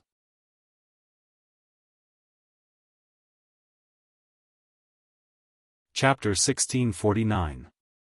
Prejudice and hatred were accumulated over a long period of time. Even if LV Zheng talked until his mouth was dry, Kang Xintong would not immediately understand her mother's painstaking efforts. However, she was willing to think from her mother's point of view with a fair attitude. This was already a great improvement. She could think about her mother's matters in the future. At the moment, Kang Xintong was more concerned about the matters in front of her, such as, "Teacher, do you also want me to be your concubine?" Children were different from adults. When adults mentioned these matters, most of them would conceal it because they knew that these matters could not be publicized. It was even shameful to talk about it aloud. Children, on the other hand, did not have so many concerns and were more frank. LV Zheng patted her forehead with his palm and clicked his tongue. "Silly girl, you're not even as tall as a human. Do you really think that you're as beautiful as a fairy? In this world, not every man is as lustful as your stepfather. If you were 18 or 19 years old and asked this question, who would be willing to think about it? But now, you have the appearance of an 8 or 9-year-old. Even slightly normal men would look down on you." Kang Xintong blushed and blurted out, "This servant is already 12 years old." LV Zheng rubbed the top of her head. "The wind is strong. Let's go back." "Yes." Kang Xintong could not help but bury her thin and flushed face into the cloak. The corners of her eyes were slightly red. LV Zheng's mansion was much larger than Kang Xintong's stepfather's, but it was also much simpler. Whether it was the main door or the main hall used to receive guests, there were no decorations. It was very simple. There were only a few carvings on the walls. It looked simple but exuded comfort and elegance. On the other hand, Kang Xintong's stepfather could not wait to display all the gold and silver he won from the war outside to let outsiders see how rich his spoils of war were. Thinking of this, Kang Xintong could not help but let her imagination run wild. Teacher LV said that her mother was also a spoil of war. Then, her stepfather always liked to dress her up beautifully and let her attend the small gatherings of those gossipy madams. Was it also a kind of show-off? Showing off his spoils of war was a noble madam from an aristocratic family. She had good looks and self-restraint. There was nothing bad about her from head to toe. On the other hand, those madams were always dwarfed by her mother. "From tomorrow onwards, you shall live in the residence as my adopted daughter." Lu Zheng took the hand warmer from a servant. A burst of warmth drove away the coldness on his fingertips in a domineering manner. He said, "There is no third master in the mansion except for me and you. If there were any shortages, he could go straight to the housekeeper. Except for the old maids who do the cleaning, the servants in the mansion are basically men. You are a girl, so you should have a few maids to take care of your daily life. Tomorrow, I will ask the housekeeper to pick a few maids from the broker house. You can choose 2 to stay with you." Kang Xintong stood on the spot. Her hands covered in red and purple frostbites were so skinny that they looked like skin and bones. She clutched the sides of her clothes tightly. "Why is Mr. so nice to me?" She didn't suspect that LV Zheng had any bad intentions, but she didn't understand why LV Zheng was so good to her.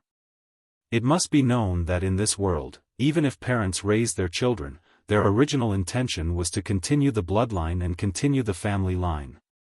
People who were truly selfless were probably as rare as phoenix feathers and qilin horns. Lu Zheng said, "There's no special reason. To be honest, it's probably because I've been bored recently." Kang Xintong was stunned. What kind of reason was this? Even if she didn't understand LV Zheng's identity, even her stepfather, who had a bad temper and couldn't be persuaded after he was drunk, was respectful to LV Zheng. It could be seen that LV Zheng should be an important person. Shouldn't an important person be busy with a myriad of affairs and have no leisure time? Lu Zheng said again, "Why do you care so much? It's not a bad thing for you anyway. You have nothing for others to plot against you." Kang Xintong said in embarrassment, "I overestimated myself. I've made a fool of myself in front of Mr. LV Zheng asked the housekeeper to tidy up the guest courtyard for Kang Xintong to stay for the time being. Kang Xintong saw that he didn't leave and couldn't help but ask a few more questions out of curiosity. "Did Mr. say that you already have a family?" LV Zheng slowly blew on the freshly brewed tea to cool it down and poured a cup for her. Kang Xintong had led a hard life these years, but she was pampered and spoiled in the early years. The moment she sat down, her temperament couldn't be faked. It was obvious that she had received an excellent education. LV Zheng said casually, "Yes, but they're not here. It's too messy here. I'm worried." Kang Xintong let down her guard. She looked quiet, but her mouth loved to talk. She chattered non-stop. LV Zheng couldn't help but think of someone. Kang Xintong knew her limits. She didn't probe too much into LV Zheng's situation. Instead, she changed the topic to Jiang Pengji. Her hands clutched the teacup tightly and she said softly, "Mister, can you tell me more about Lu Xi?" LV Zheng wasn't surprised. "She used to be my classmate." Kang Xintong's eyes were big to begin with. At that moment, her eyes widened even more because of her shock. "Classmate? But isn't she a girl? How could she be your classmate?" LV Zheng said, "She was disguised as a man by her father since she was young. She only came out in broad daylight many years ago." Are the bystanders blind? They can't tell that she's a girl. Kang Xintong had just finished speaking when she saw LV Zheng's indescribable gaze. She suddenly realized that she had said something wrong. She hurriedly tried to salvage the situation. "Mister, I didn't mean that it's normal that they couldn't recognize her. After all, no girl would be like her. At that time, men were still very feminine." Jiang Pengji blended in very well with them. Little did they know that she was the dream girl of many young and ignorant gentry girls. LV Zheng seemed to have thought of something. His expression twisted for a moment.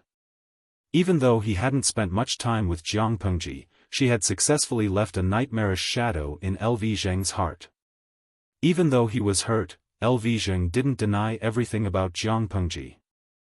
Lu Xi didn't have much of a reputation when he was young.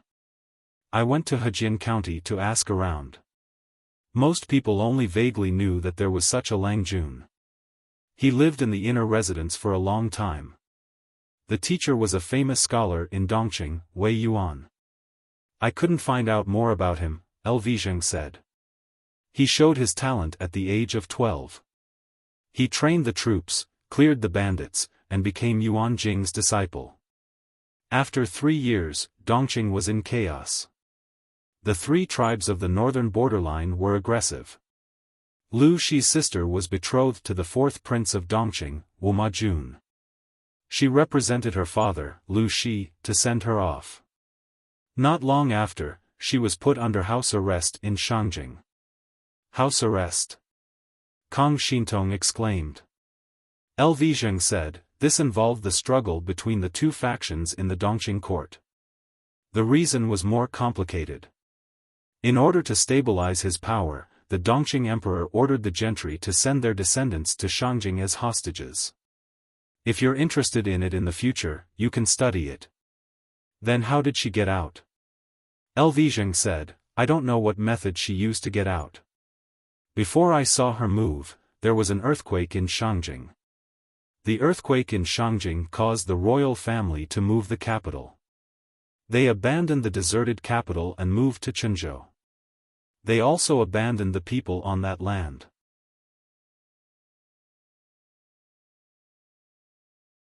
Chapter 1650. Starting from the lowly county magistrate of Xiangyang district, she led people to clean up the mess, quell the chaos of the Tsing-Yi army, then annihilate the Red Lotus group and unify the entire Wanzhou. Then came the alliance meeting at Huangshui. She joined forces with the alliance to fight against the fake emperor, Prince Changshou. She led troops into Chenzhou to rescue the emperor. Her identity as a woman was exposed in court. Not only did she not lose the position of magistrate of Wanzhou because of her gender, but she used her military power to force people to recognize her as the magistrate of Wanzhou. She entered Chongzhou and sent troops to the northern borderline. Step by step, from Xiangyang district to Wanzhou, then to the overlord of the entire north. The Su brothers lost their lives in Shanxing one after another. Huang Song suffered a crushing defeat, leaving behind a grudge in Changye. Zhangjiang Pass resisted Zhongzhou's Nielyang, Zhangzhou's naval forces defeated Yang Tao. In just a few words, she described the situation of the world. Kang Xintong listened attentively. She clenched and relaxed her fists on her knees, completely ignoring the pain and itchiness of her frostbite. Lu Jing didn't expect Jiang Pengji to do so many things over the years. She talked about them one by one until his mouth was dry. She lived a life that others couldn't even dream of in 10 lifetimes. Kang Xintong said, she's the only one in the world. I'm afraid other women won't be able to reach her in their lifetimes, that's natural. If every woman jumped up and down like Lu Shi, wishing for the world to be in chaos, how can the world be peaceful? Lu Jing didn't expect Kang Xintong to become the second Jiang Pengji. She couldn't do that. But, don't limit your vision to stepfather. If you really want to climb higher, then set your sights higher. For example, Lu Shi. She couldn't become the second Jiang Pengji, but she could become the best version of herself. Kang Xintong hadn't met Jiang Pengji yet, but the latter had left the deepest and most colorful stroke in her heart. Her impression was deeper than anyone else's. If Wei Ci found out that Kang Xintong had been recommended by Lu Zheng and made the future Red Lotus Saintess Jiang Pengji's fan, this recommendation was too vicious. Perhaps An Shui would also doubt his life. Was Lu Zheng his advisor or a spy Jiang Pengji planted by his side? He didn't hear wrongly. The 2 malignant tumors that led the Red Lotus case that should have happened in the future had knelt. The world had just settled down, and His Majesty only had his eldest daughter, Jiang Yan.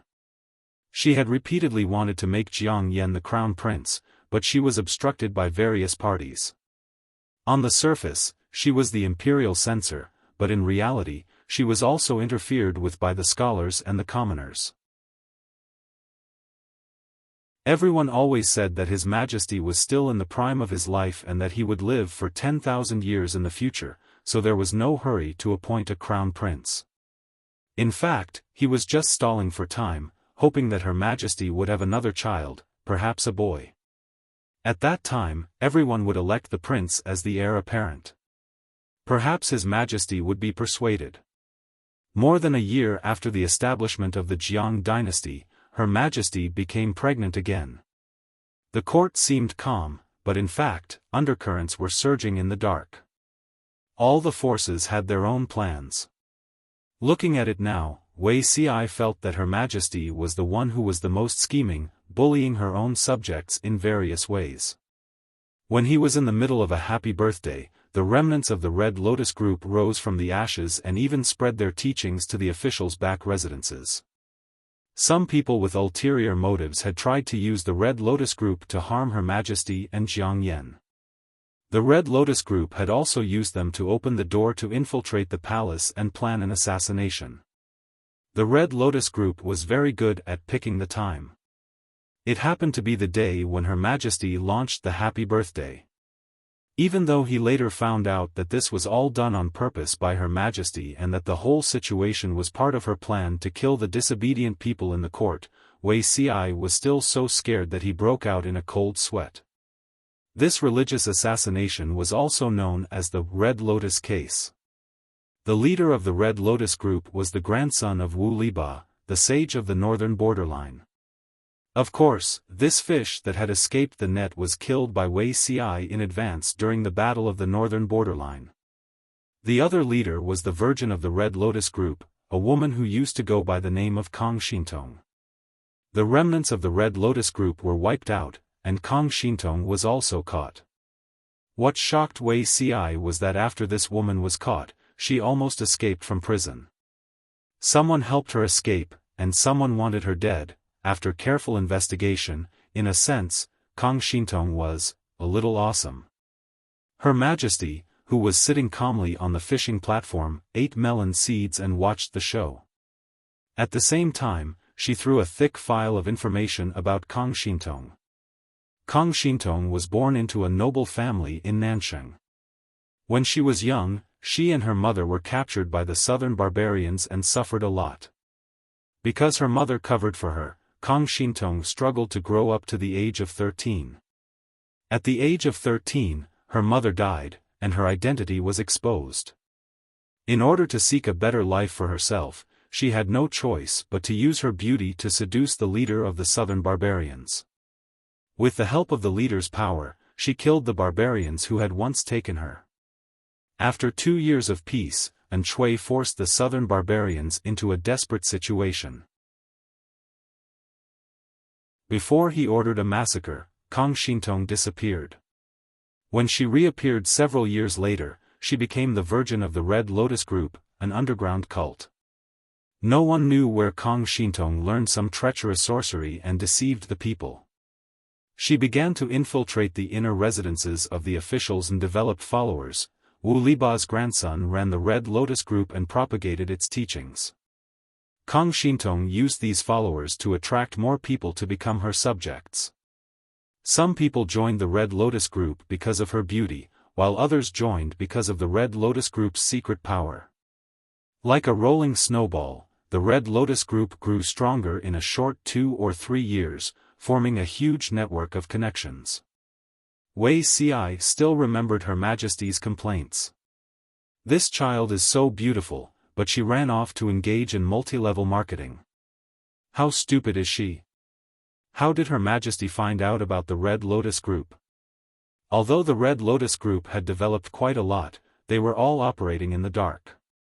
The court officials they had drawn in had also infiltrated from the periphery. They were very careful in their actions. Her Majesty was busy with court affairs. She had been expecting a happy birthday for the past few months. She did not have the energy to care about the Red Lotus group. Facts had proven that Her Majesty was a little monster with exuberant energy. Her plans to plot against the Red Lotus group and the restless aristocrats and commoners in the court began more than a year ago. "Do you still remember your birthday last year?" Wuxia said, "I remember." Her Majesty said, "That day, when I went to the spring square to listen to Huanyang sing, I saw Zhengtu go to the wine shop next door and get drunk." Although he looked confused, Wuxia still listened carefully, trying to analyze the relationship between Fu Wang getting drunk and the Red Lotus group. Zhengtu quarreled with his wife. Logically speaking, should not interfere in the family affairs of the officials. But since I saw it, I have to ask about it. It would not be good if serious business was delayed because of family affairs. Her Majesty looked for excuses for gossip with a serious face. After asking carefully, I found out that Zhengtu's subordinate had secretly presented him with a beauty. At the same time, many unspeakable rumors reached Zhengtu's wife's ears. That wife was very angry and said that she was seeking death. Although Zhengtu returned the beauty, his wife was still sad. Fu Wang's wife was naturally Hui Jun in this life. Although their experiences were different, they had the same ups and downs. In the end, she became Fu Wang's wife, which caused people to talk about for a while. Because of this, Fu Wang's wife was quite low-key and almost never appeared in public. The beauty presented by his subordinate was Kang Xintong. Fu Wang refused the temptation, but his wife closed the door in his face. After getting drunk, Fu Wang complained to Her Majesty that he had been cheated by an immortal. "That woman is beautiful, but my wife is not the slightest bit inferior. Am I, Fu Zhengtu, the kind of person who forgets his wife when he sees love?" When Her Majesty heard this, he took it seriously. Fu Wang's wife was the first lady in terms of appearance. If she was not the slightest inferior to her, the effect of bribing Fu Wang would be greatly reduced. Her Majesty went back to investigate and found out that the Red Lotus Group was involved.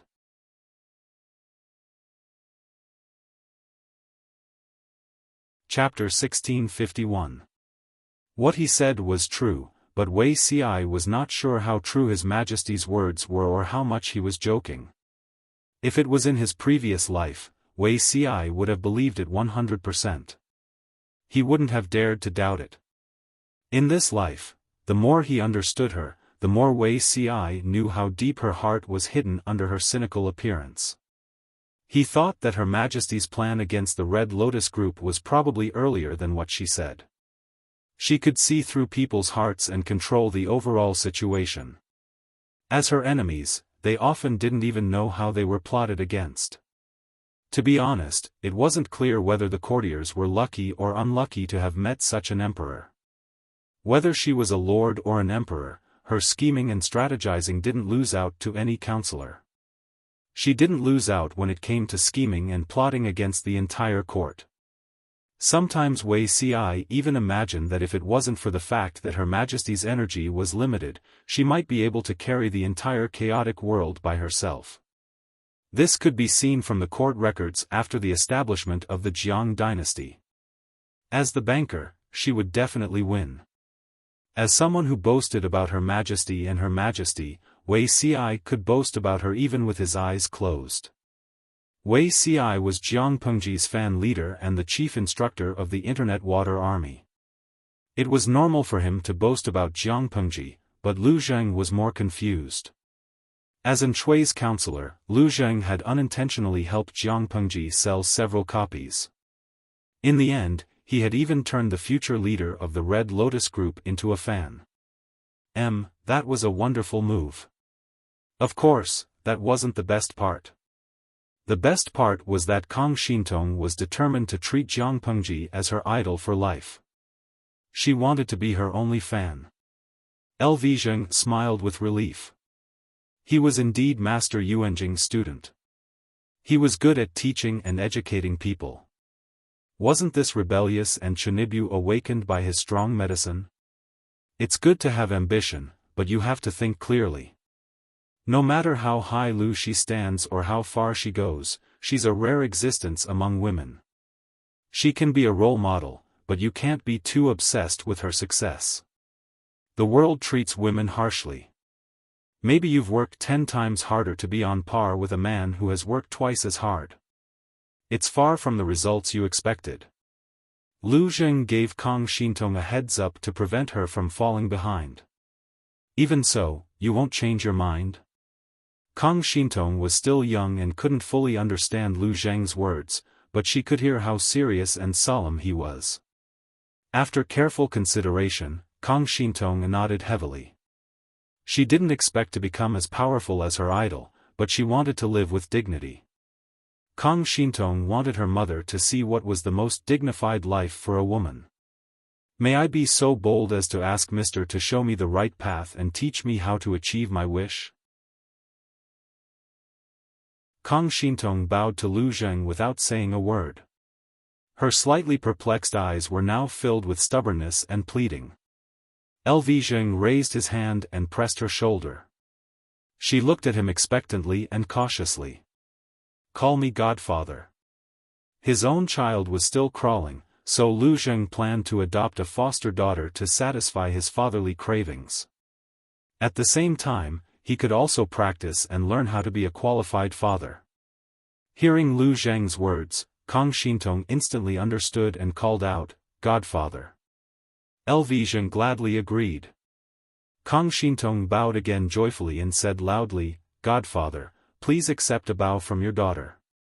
Coincidentally, the housekeeper had already tidied up the courtyard. LV Zheng arranged for Kang Shintong to rest. He planned to think about how to carve this unpolished jade into the best work of art.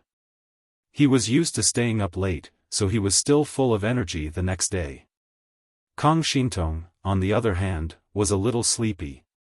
Everything that happened yesterday was too dreamy. She couldn't fall asleep after lying down, afraid that it would be a dream when she woke up. LV Zheng didn't suspect anything and thought that the child was unfamiliar with the bed and wasn't used to it. On this end, the newly adopted father and daughter ate breakfast together, but they didn't know that Kang Shintong's mother suffered at the same time. Her snow-white skin was left with a pair of green and red fingerprints.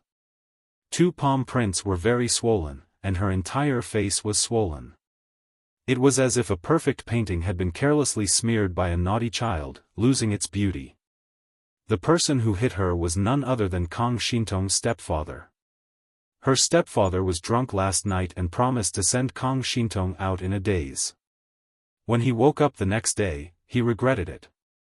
He had secretly coveted Kang Shintong for 2 years and originally planned to bring her in after a year. Who knew that the fruit he had been looking forward to for 2 years would be taken away by LV Zheng? He respected LV Zheng and naturally didn't dare to blame him, but his anger had to be vented. Because of this, Kang Shintong's mother suffered. Although he was an illiterate boorish man, he still had a meticulous side. With a little tidying up, he could guess who was behind this. Kang Shintong's mother was a woman he had doted on for several years. He was usually very satisfied with her, but who knew that this woman also had disloyalty? Kang Shintong had always been doing the lowliest menial work and didn't have the chance to come to the front yard, so her range of activity was limited. He didn't believe that if it wasn't for this woman's arrangement, Kang Shintong, who had always been imprisoned to do menial work, would have the chance to be taken away by LV Zheng in the front yard. In his anger, he slapped Kang Shintong's mother twice, causing her to see stars and her ears to hear the sound of a stream. "Bitch, your jealous face is really hateful." He had a murderous look on his face as if he could rush in front of her and strangle her to death in the next second. Kang Shintong's mother took a long time to recover. A bloody taste filled her mouth and her molars were loose. "Lang Jun, please forgive me. Why would I be jealous of my niece?" She endured the nausea of the world spinning and crawled to his feet. She hugged his calf and begged, "Lang Jun, you don't know. It was clearly that little bitch who heard that Master LV was a guest at your residence and had the thought of playing up to him. She put in a lot of effort to climb up to him. I'm really wronged." As she spoke, she cried as if it was really the case. The man's heart softened for a moment, but he still lifted his leg and kicked her away, leaving behind a sentence. "Lock yourself in the backyard and reflect on yourself. If there's a next time, I'll cut off your head." He had been looking forward to it for 2 years, but in the end, it was all for nothing because of a woman's jealousy. He was depressed to death. The more unobtainable something was, the more people yearned for it. He deliberately sent people to LV Zheng's residence to find out the situation. It would be best if LV Zheng took Kang Shintong as a concubine.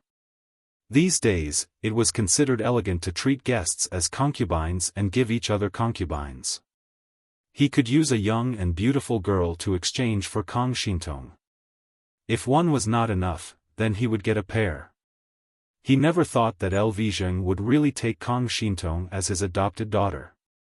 This adopted daughter was not a godfather and goddaughter, who hung a sheep's head and sold dog meat, but a real father and daughter. In other words, if he continued to covet Kang Shintong, he would covet LV Zheng's daughter. It was true that he cared about Kang Shintong, but he would not offend LV Zheng because of a little girl. He could only let this matter go. You're tuning into the Xiaofan's Wuxia Tales YouTube channel. Don't forget to subscribe and join us on this journey to catch the most captivating stories.